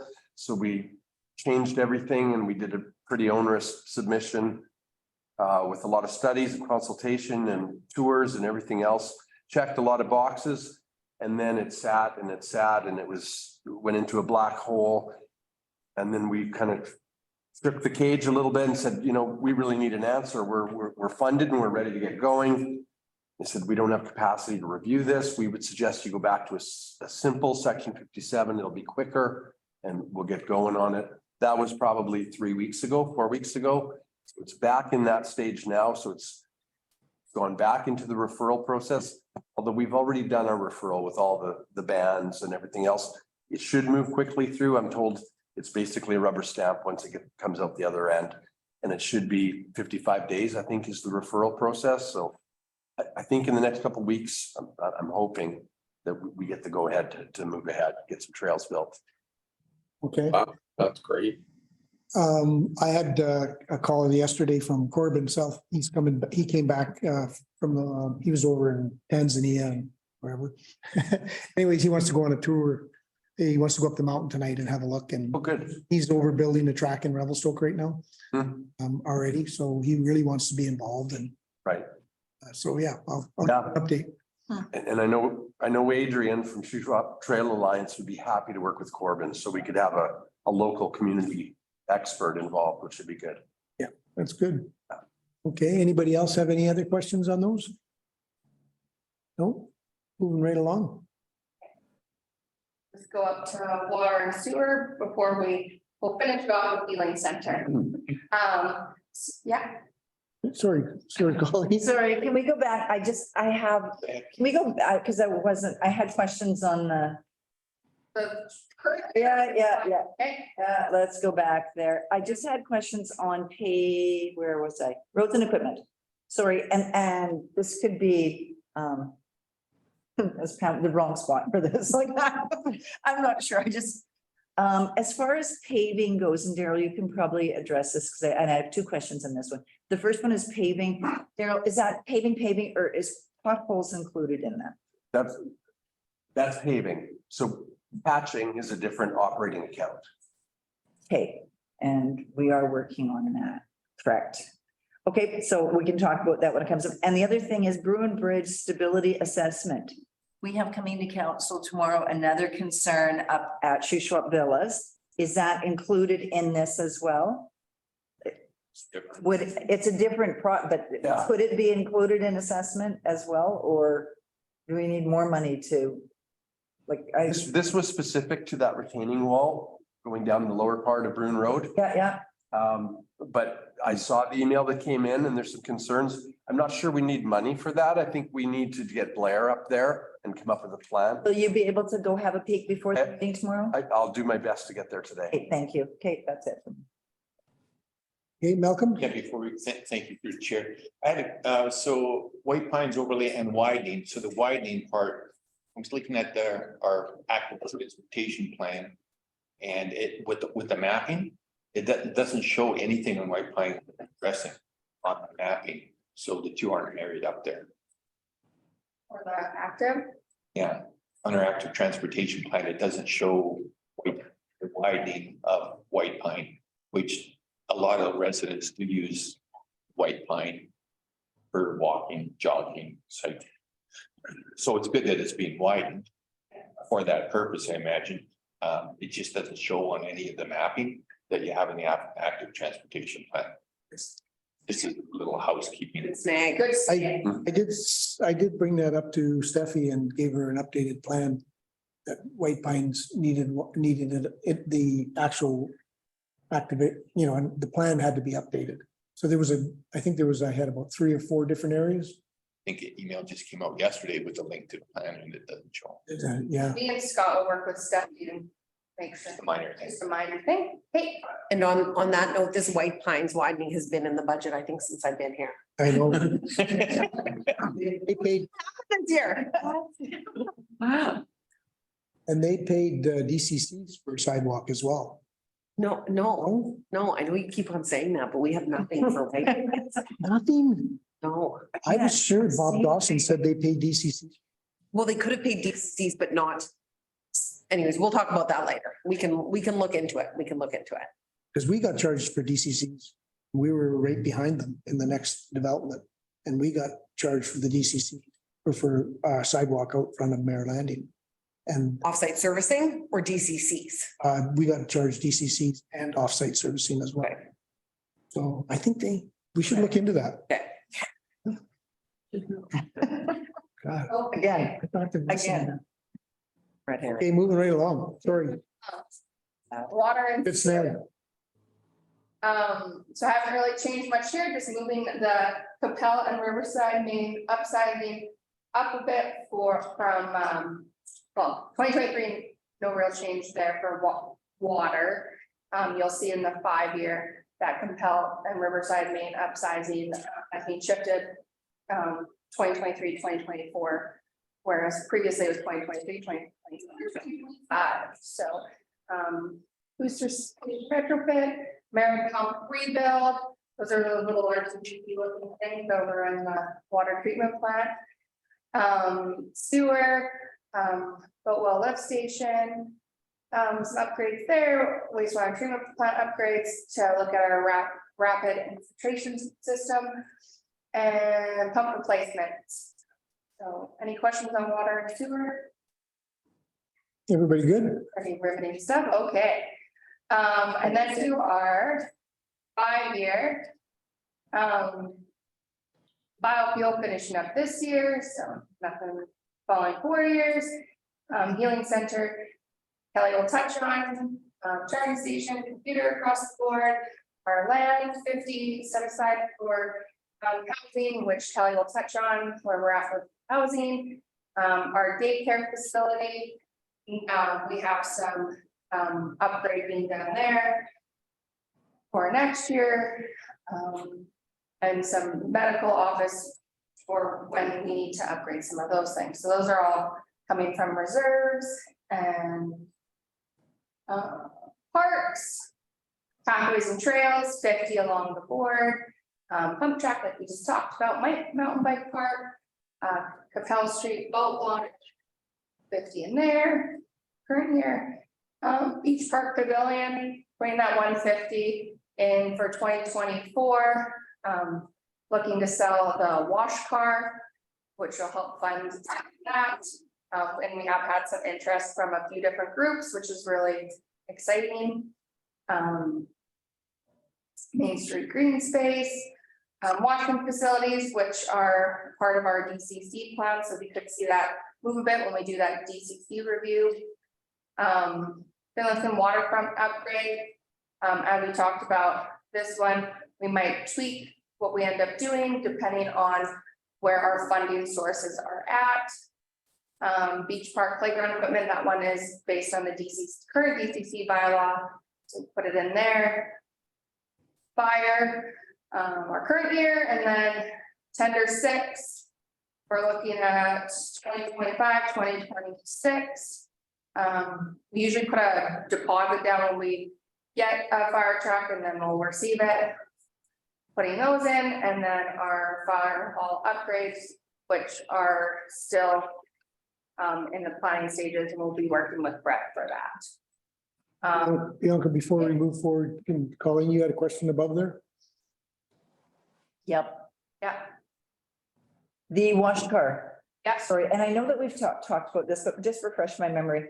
Are we looking, and I know that we have interested people right now, so are we looking to sell that sooner than later? So, okay, so we've done our due diligence, we got a good, what we're asking for a price on it compared to what a new one is to build, like, Yeah, we do have to do a bit of due diligence on that, but it'll go out to the public on BC bid like that. We have to publicly, and I think the plan is to do the as well. no, not this one. No, we're keeping the stage. We have now, figuring out the pavilion, make sure we're covered. yeah, I think so. That's what we've decided. Just, we're gonna let the wash car go. And One at a time. one at a time. We still didn't make a decision on the stage. I feel. No, yeah. The wash car, I think we did. Yes. Okay, sorry. So we're good to proceed in the process of disposing of our wash car. Everybody unanimously on board with the disposition of the wash car, so staff can proceed on that. Yes. Siobhan has to leave right now. Yeah, okay, perfect. Hi, Joanne. Terrific. Hi, Councillor Rich. Tomorrow. Thank you. Okay, perfect. Then we will proceed with that and not the stage. Yeah, correct. Colleen? Perfect. Okay, Bianca? He wrote a note. He's excited to get rid of the wash car. My day. Stage is next. Yeah, that's okay too. So I haven't tweaked too much in the transportation since the last time we talked. They've been Riverside Ave projects moving up everything that was in 2025 to 2024 and bumping up 2023 just a little bit to include all the engineering and stuff to get that phase moving, those 2 phases moving into next year. And that Riverside Avenue project ties to the water line as well underneath it. So if you take the total of those 2, it's a pretty big project between the 2. But we're trying to get it done in the next 2 years, this year and next year, recognizing future development relies on that. Yes. Again, no other real changes to that. Transportation. And then sewer and water. Yeah. Any questions on the 5-year plan for all those? Yeah.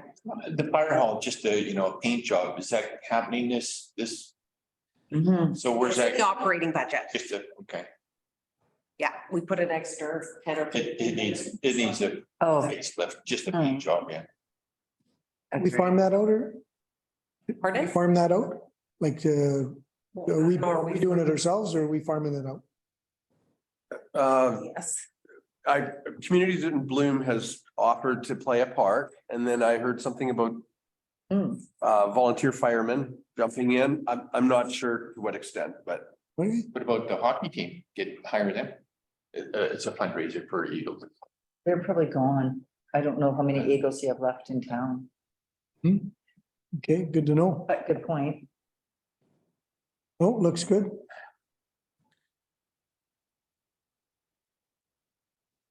Okay, Okay, do we want to, okay, so we'll talk about what's next on here. Do we want to look at our reserves as it Yeah. ties to capital and then anybody, healing centers on there? I can talk about the healing center. Okay, anybody want a quick break or you want to, Yeah, let's take a quick break. okay, quick break? I have a motion. I don't be practice doing the motions for the breaks, so. Oh, have a break. I'll make a motion that we have a break. I'll second it. Discussion? Does anyone need to pee? Yeah, All in favor? Our numbers are dwindling. We're down let's just take a break. Discussion?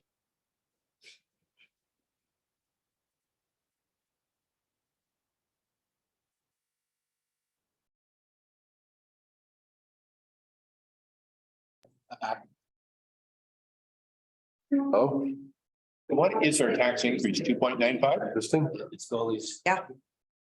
Okay. Convening the finance meeting at 5 to 11. Bianca, you want to take it away with reserves? yeah, so this is just a little outline of where our reserves are sitting after 2023. Our new growing communities fund we're putting to reserve, not much. That's there, and then we have a lovely 5-year reserve summary. So our reserves are, I would say, pretty healthy. Staying out of the red for all of them, pretty much, and yeah, if anyone wants to, any discussion over reserves right now, when we do our asset management and everything, we'll be looking at our reserves and where they're at. Looking at, timing of when things need to get done.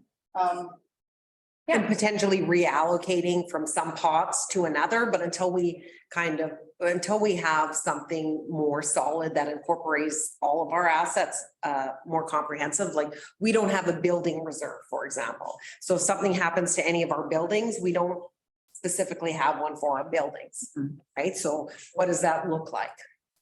Other than our bioheat?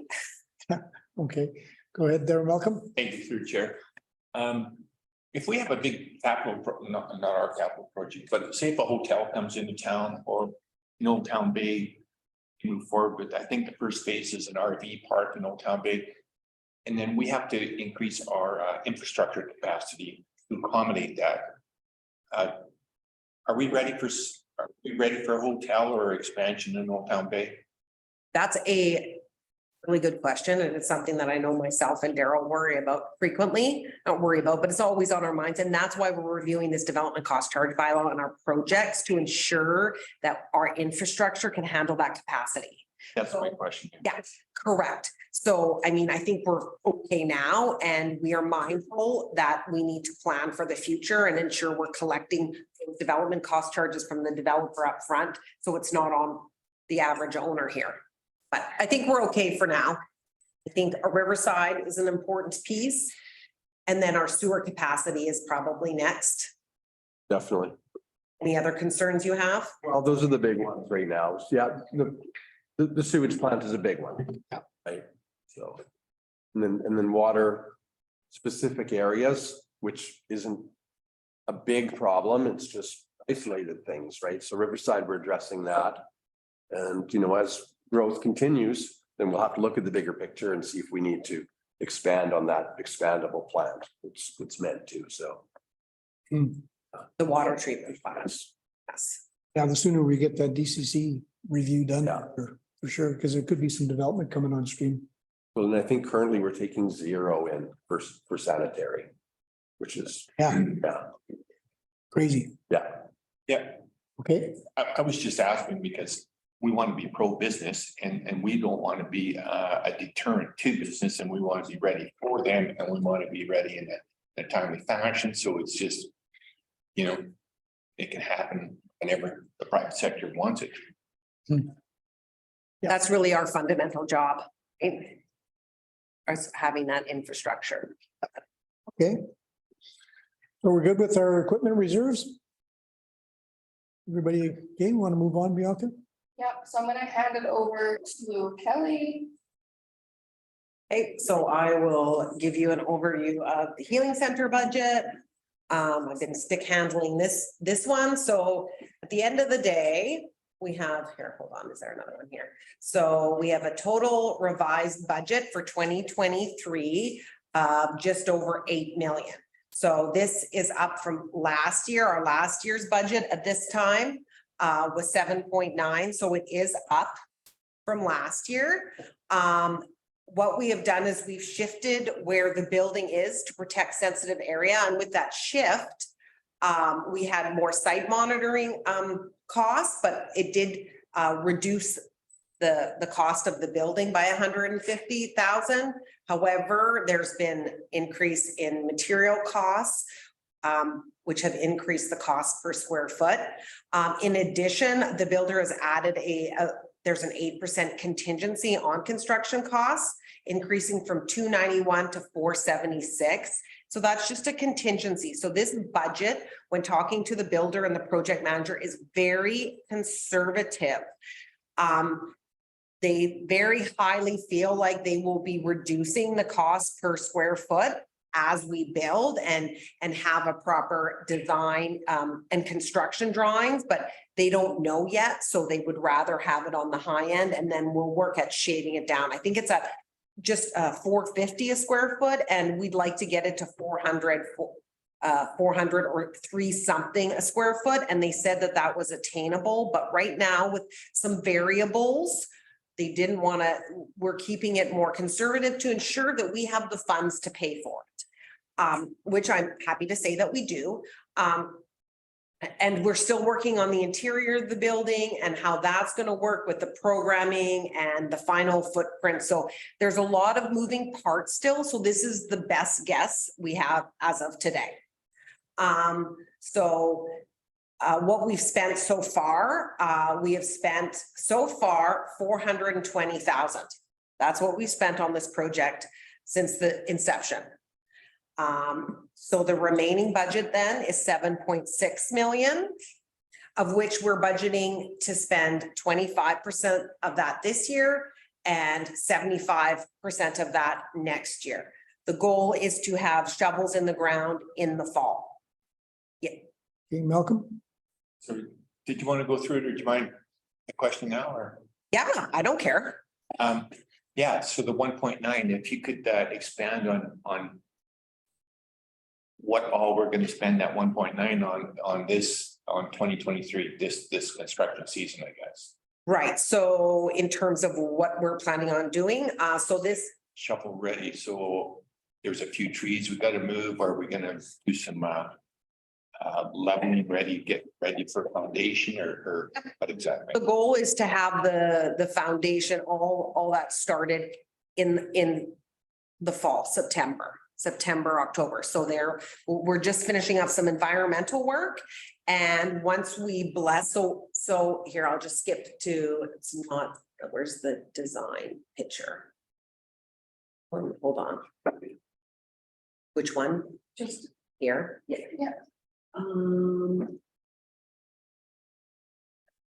Okay, so where we are at right now, and so this is just work in progress.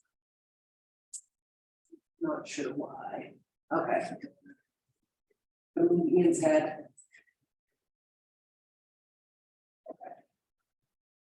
So this is the preliminary revised site plan. So I don't know why this is showing like this. Can you see this screen, Councillor Bailey? No, I cannot see that screen. Okay, well then I will make sure it's being shared.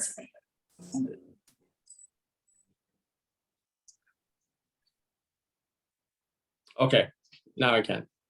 Okay, so, and I don't know why it's got the things on the outside, but regardless, So the building, so there's some archaeological sensitive area here, so we've shifted the building and squared it up. So now it is basically almost at the minimum setbacks on each side.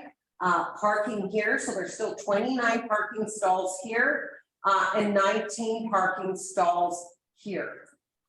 So the plan would be, this would be for the users of the facility. It's still a 15,000 square foot building, so the footprint remains the same. And this would, so this parking would be for the users of the facility. This would be for employees or members of the public who want to go on our Main Street landing across the pedestrian bridge. It's just additional public parking, which I know will be used.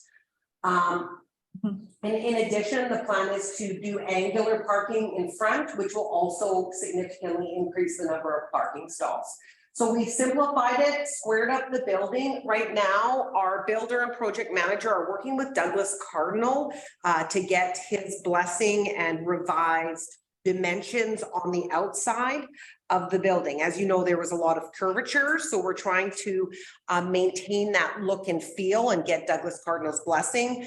And keeping in mind the bottom line. So in the previous rendering, I think that it was quite high on the one side, and they're trying to reduce that a bit just to keep the prices down. And so we're getting there. And so once we get that, his revised design, this will be coming back to council with for a revised development permit, because we've changed we've changed the layout of it on our property. So this will be coming back to council for a development permit in the near future.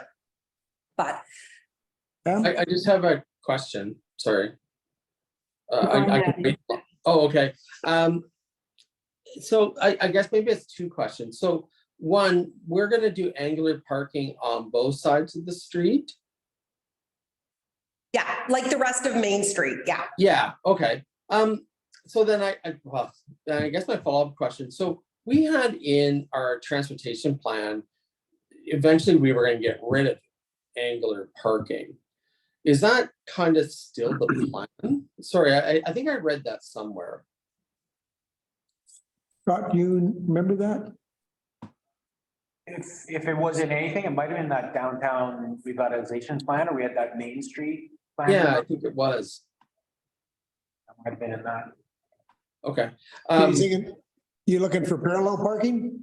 Well, no, I was just wondering, like, I'm totally fine with the angular parking. It's not a big deal, but I mean, if we were saying in another document that we wanted to get rid of it, and that was kind of our long-term goal, we should just kind of square that away now. But you know, that was my only point on that one.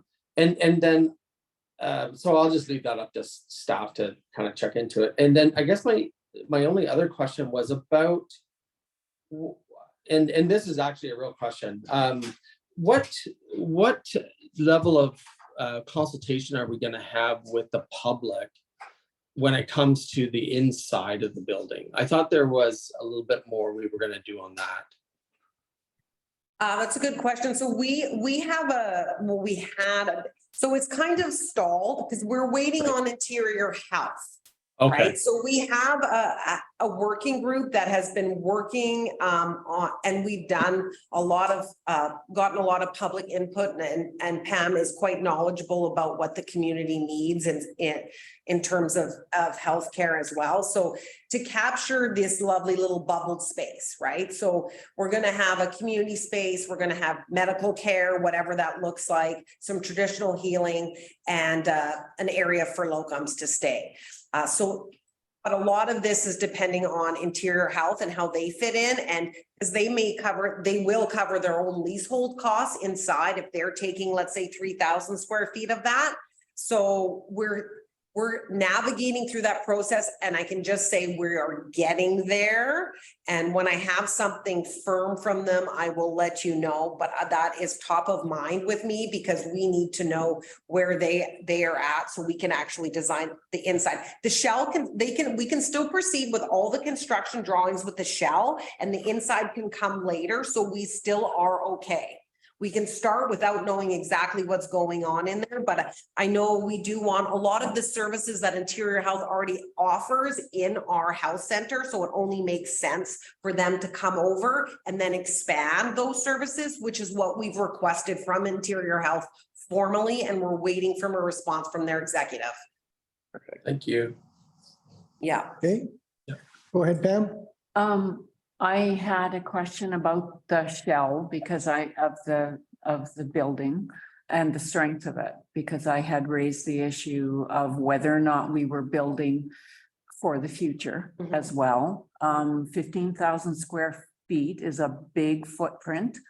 And I know that there's a few of us that could see a healing garden on the top of that flat rooftop, but it would need to be built to take the weight.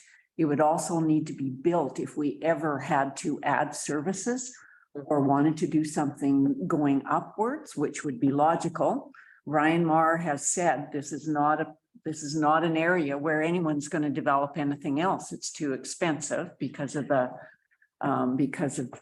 archaeological sensitivity. So that's a huge space in the middle of our downtown to not be proactive and plan to build up if we need to add stuff. And at very least, it would be a beautiful healing garden center that could support indigenous herbs and bushes and yeah. And I hear you loud and clear. So as this budget is a bit moving right now, and we haven't finalized that budget. Once we have the construction drawings, then we'll finalize it. It won't affect this year's budget. It'll affect next year's budget. So we, as a council collectively,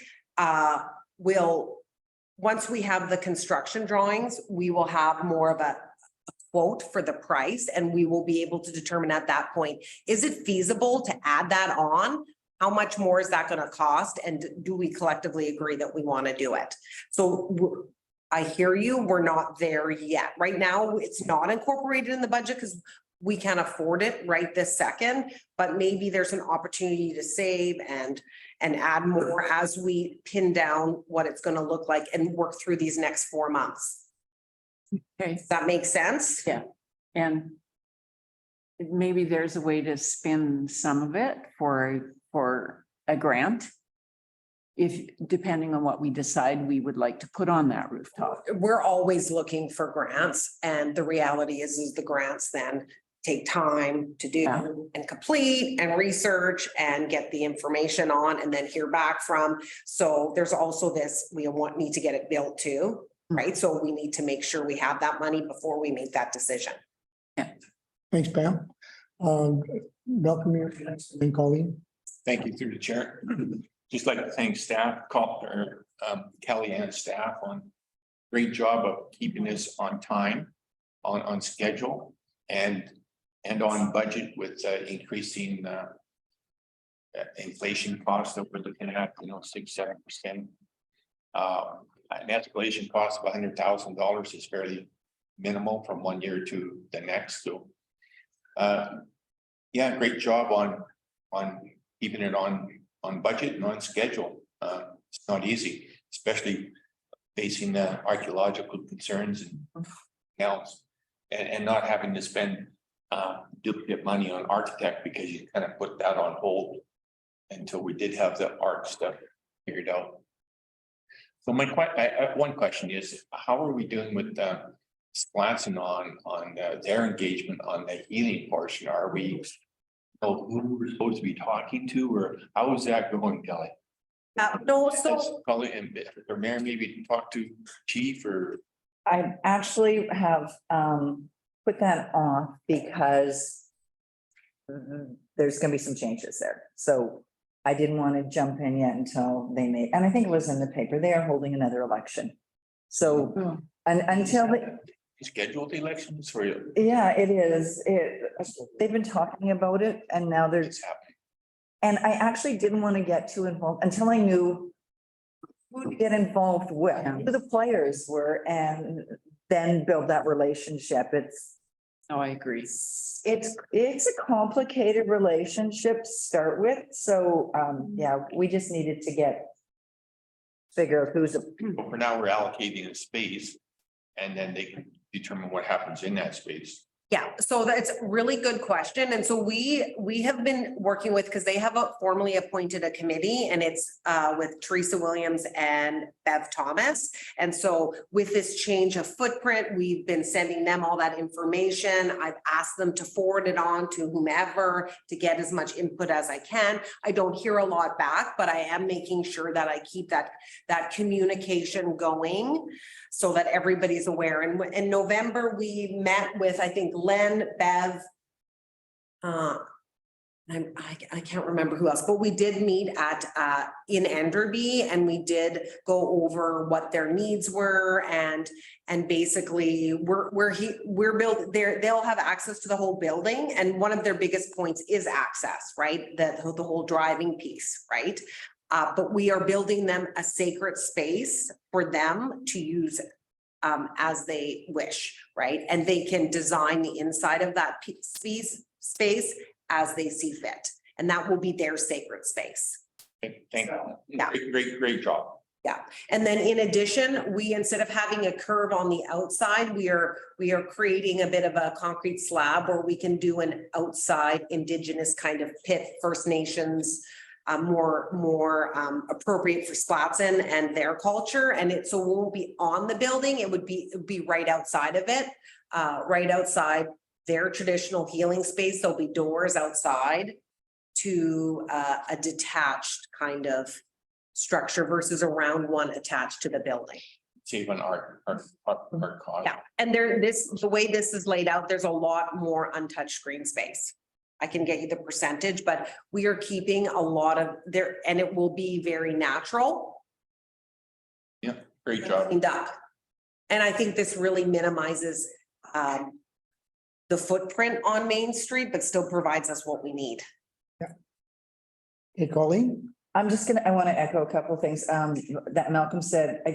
Kelly, you and staff have done a brilliant job of moving this forward, and you know what, that's pretty exciting. We're gonna have some dirt turned this fall. Yes. That is really exciting. As far as, and you know what, your communication with Splatsy can only be as much as they want to communicate back, right? And you were doing a great job of trying to set up, conference calls, or trying to meet with them, and it's complicated, right? So, but you know what, you sharing information with them continually is brilliant.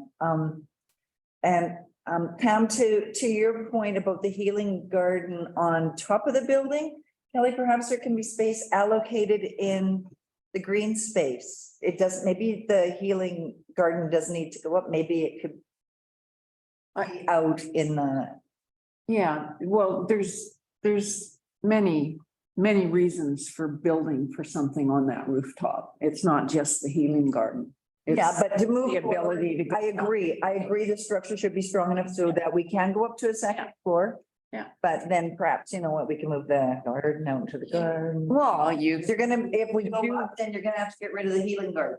So that's. yeah, well, yeah, you are. So maybe the healing garden is there until we need the space, or maybe we don't need all of the space and it's part healing garden and part therapy. You need access up. It's just, I think Yeah, it's- no, I realize that. I just think we're building something beautiful and unique, and we need to keep building it beautiful and unique in lots of different ways. So I think it's gonna be a building that's gonna be incredible. Okay, thanks, Colleen. Pam. Malcolm, you had one more? Yeah, I just wanted to comment on Pam's thoughts there. I agree with your vision, Pam, but we have to work within our budget too.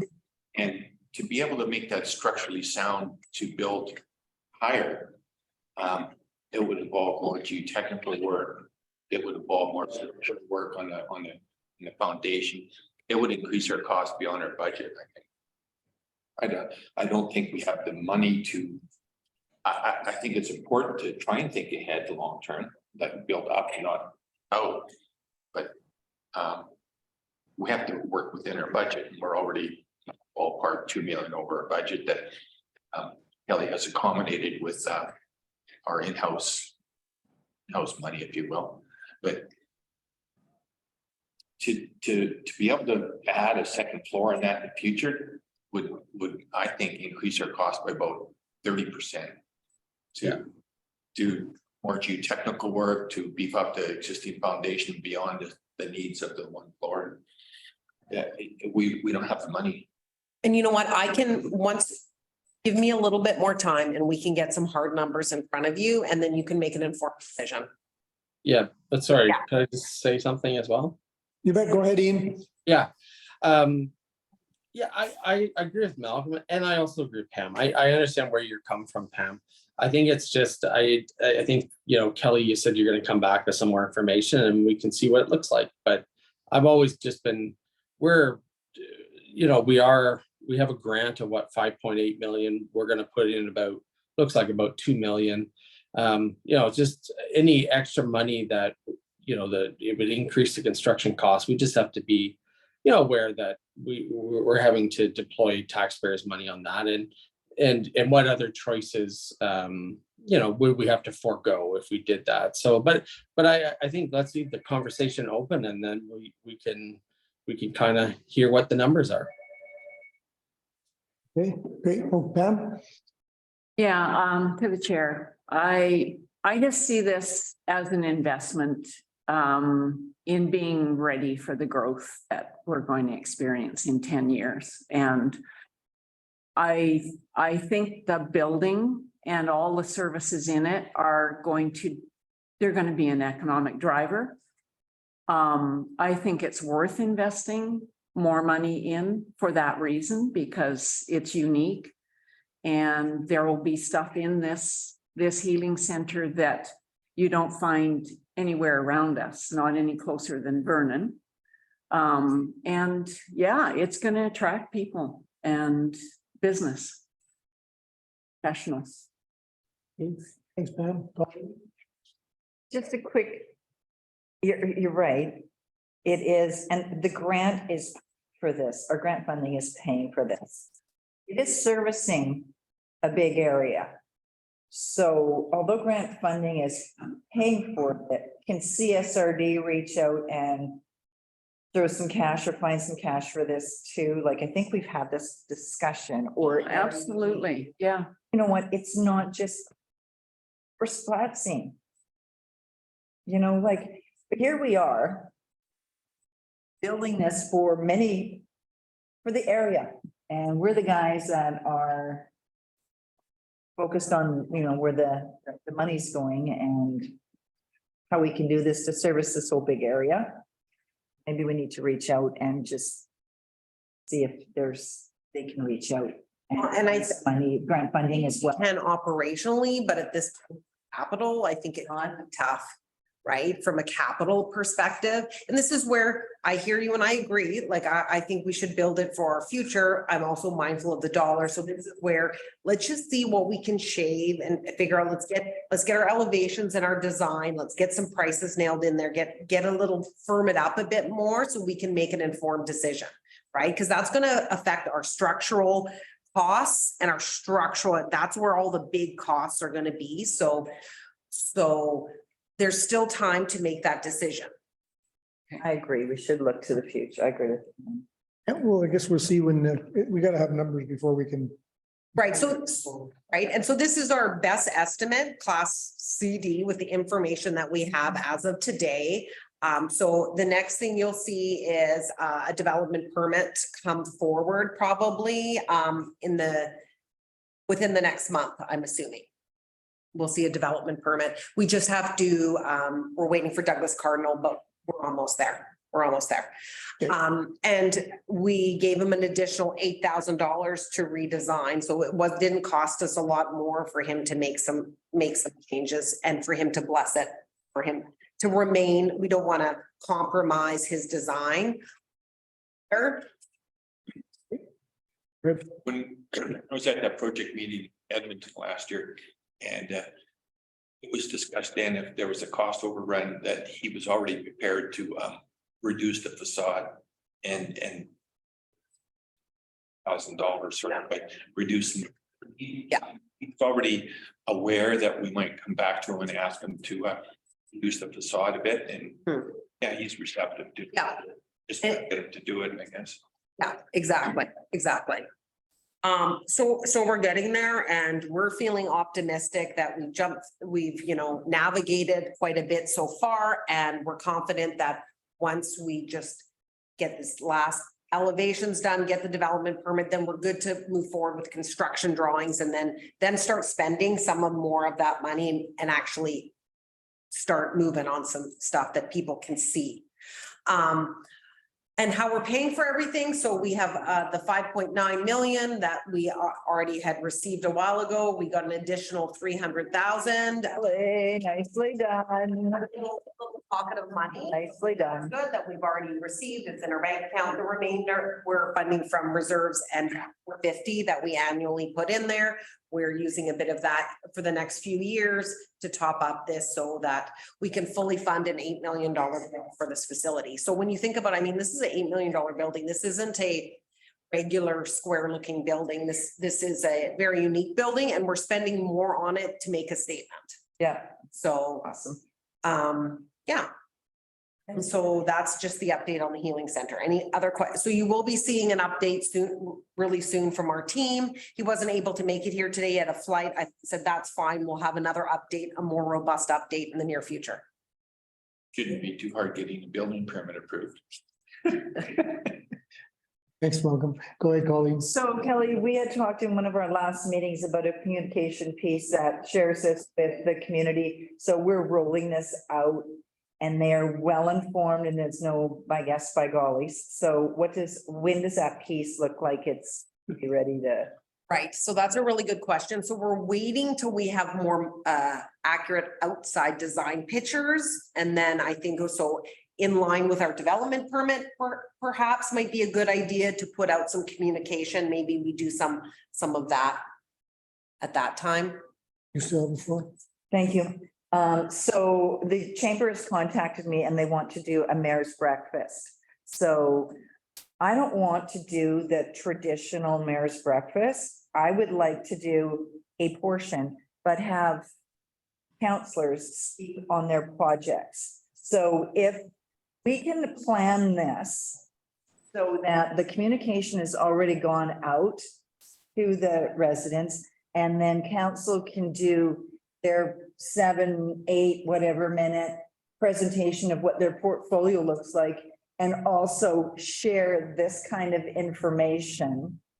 I think that's, I think it's brilliant to mix the two together and all of us share it from, you know, one point as opposed to hitting the paper and the, you know, mailboxes and things like that. So we need to plan it so it all works in our favor and we're communicating with everyone and involving everyone.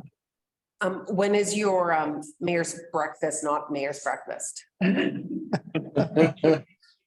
you. The mayor's breakfast, not mayor's breakfast, but it is a mayor's breakfast. It's mayor and team. Yeah. It's the mayor and council's breakfast or something. This is a ploy for you to drag us into this, isn't it? No, actually, you know what? It's not a ploy. It's, you don't want to hear from the mayor for an hour. Let's be honest, you know, and you guys have,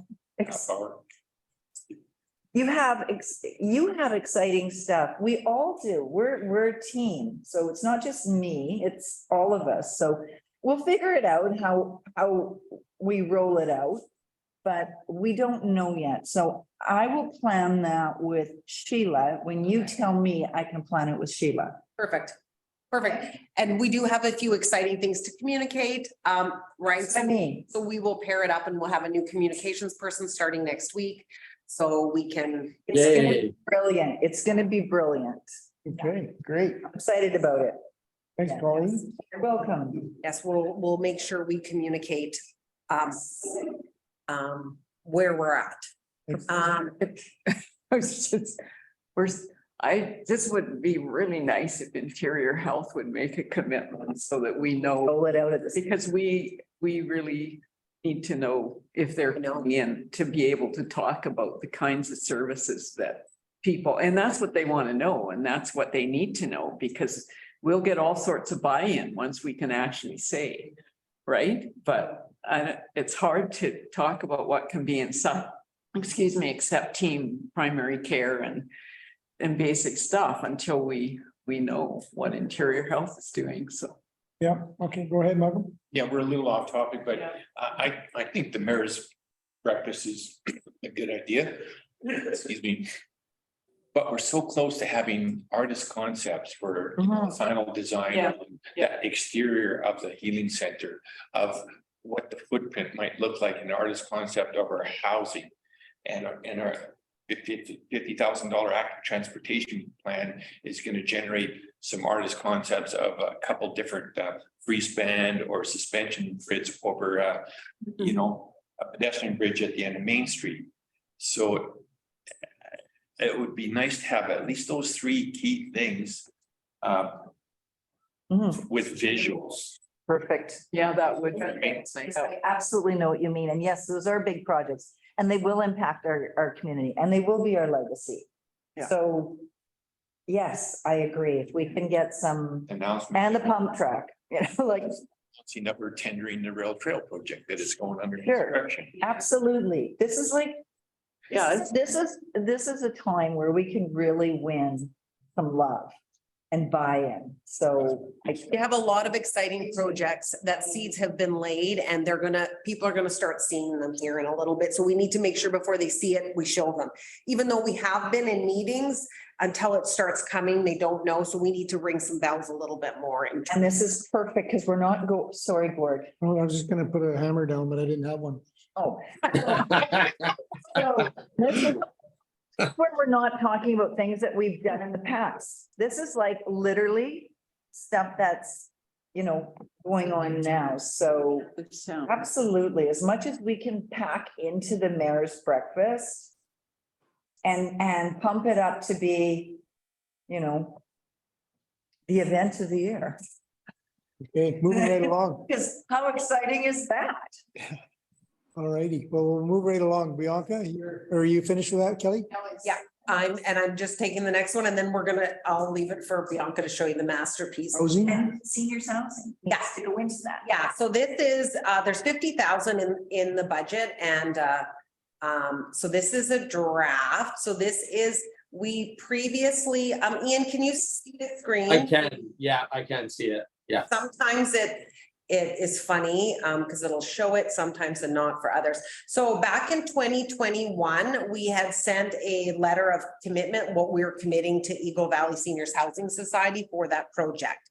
We've been asked for a revised, we have a new council, it's been a few years, so they want, just as we're moving forward and this project will be coming to life sooner than later, a revised commitment letter. So this is brought before council today, just to get their blessing. So what we're committing to is up to 1 acre of land.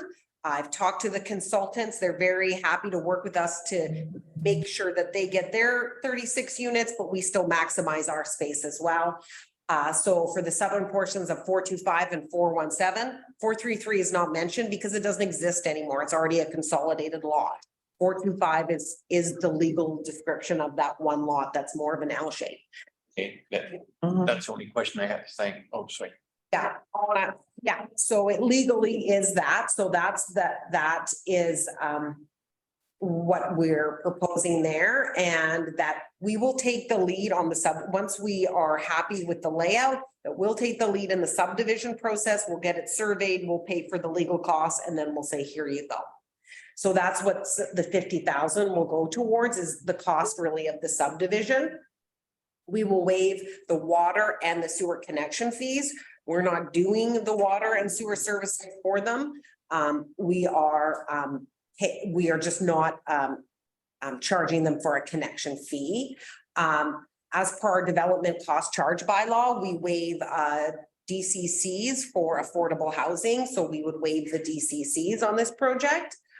In addition, we're committing to waiving all the permit fees for the building and the site prep, as well as We have a permissive tax exemption bylaw. We will make sure they apply properly for that and we'll be able to waive their municipal taxes. We already waived the municipal taxes for their other buildings. So this wouldn't be new. It just we would include this. So this is what, this is based on my discussions with them. This is what they're requesting for a commitment from the District of Sicamous and for us to issue them a letter to verify that we agree to commit to this as we move forward with this project. Okay, Hi, go ahead, so, Jerry. yeah, the only change I would suggest, Kelly, is to be very clear that, I think it's right at the top here. Let me just see, yeah, 36 units of affordable seniors housing. Just to be very clear that we've all agreed to that change as well. Okay, I'm happy to throw that in there. Yeah. And you know, I left it vague. Our original letter was vague. It was for 36 units of housing. And so I just kept it more general. When I talk here, the provision of the land will be through the transfer of title with a covenant indicating the land must be used for affordable housing purposes. When talking to BC Housing, whether it's seniors or not, they don't really care. They just care that it's for affordable housing. And it's the mandate of Eagle Valley Seniors Housing Society to operate seniors housing. So that's where that piece comes in. Yeah, I just thought maybe it would just clarify what we're actually doing here, and we've all kind of agreed on that as the go forward plan. So that's the only, I mean, I'm not wedded to it. I'm just suggesting it as a way to put in a lot of clarity exactly what the housing is going to be. Noted. Thanks, Ian. Kelly, on that, on the, you know, all the items, would it make sense, because it is a public document and it shows our commitment of the estimated cost of, like, if you know, I'm not sure what senior housing is, let's say DCC is $4,000 a door, you multiply that by 36 units, you could just put in brackets, estimated, you know, would that be a good thing for the public to see, or would it, you know, the fees, you know, Scott could just give you a ballpark estimate of the fees, you know, the sewer hookup, you know, things like that, what the estimated cost is. Would that be good for the public? I don't know. I don't know. I'm just thinking out loud. So we have this letter, that's great. We can quantify what those savings would be. I mean, it's hard for taxes. We can assume it's similar to one of their other ones. I just, you know, I'm just throwing it out there. I don't know. Oh, I think it's a good Go ahead, idea. Malcolm. Go ahead. I think it's a good idea, but maybe in a separate document. So if they have a Q&A, we can post a little table that says, here's what the projected DCCs are estimated, or, you know, for DCC permitting, all the costs that are mentioned here, put into a table with a cost estimate to them and then we could put that on our website as part of our housing and use for backup information. But I don't think we should add it to this. I see this letter is dated and signed. Has it been sent? No, it says draft on it. Okay. Oh, right. Yeah, no, I made sure it said draft on it because I want everybody's blessing to feel good about it before we send it. It's a commitment that we're all making for a very important project. So I want to make sure we're all on the same page. Go ahead there. Yeah, I think we passed a resolution that mirrors this letter. So council's already agreed to this in that resolution, and I think this letter captures that resolution accurately. I just had the one question about not mentioning 433. I didn't know it was already consolidated with 425. Yeah, it's official. Colleen?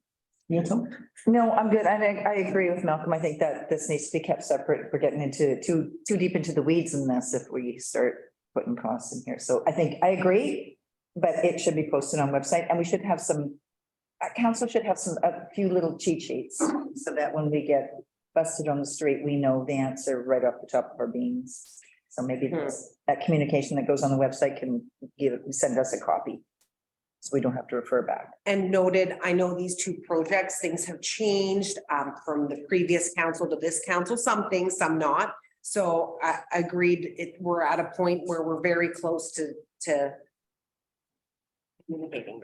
Right? Can I make one more? Colleen, you're.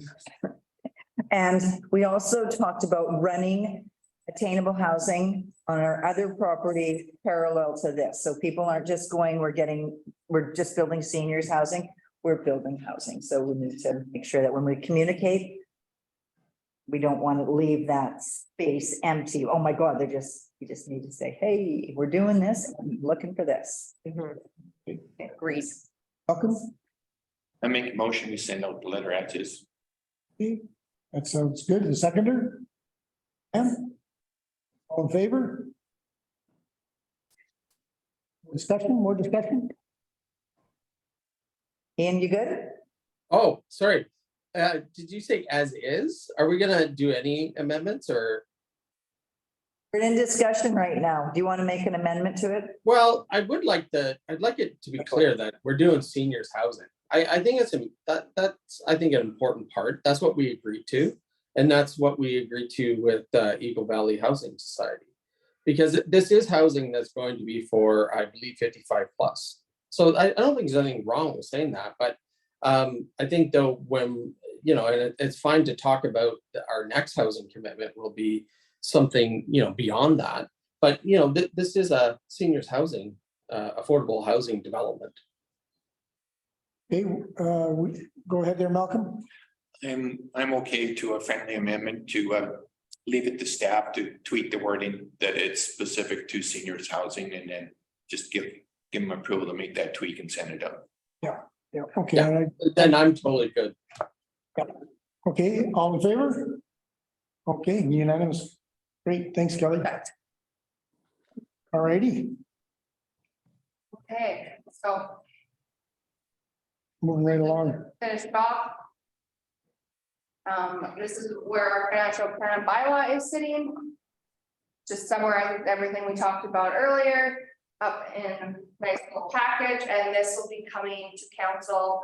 Not this council meeting tomorrow, but our next council meeting to be adopted. I'll do a presentation at that point.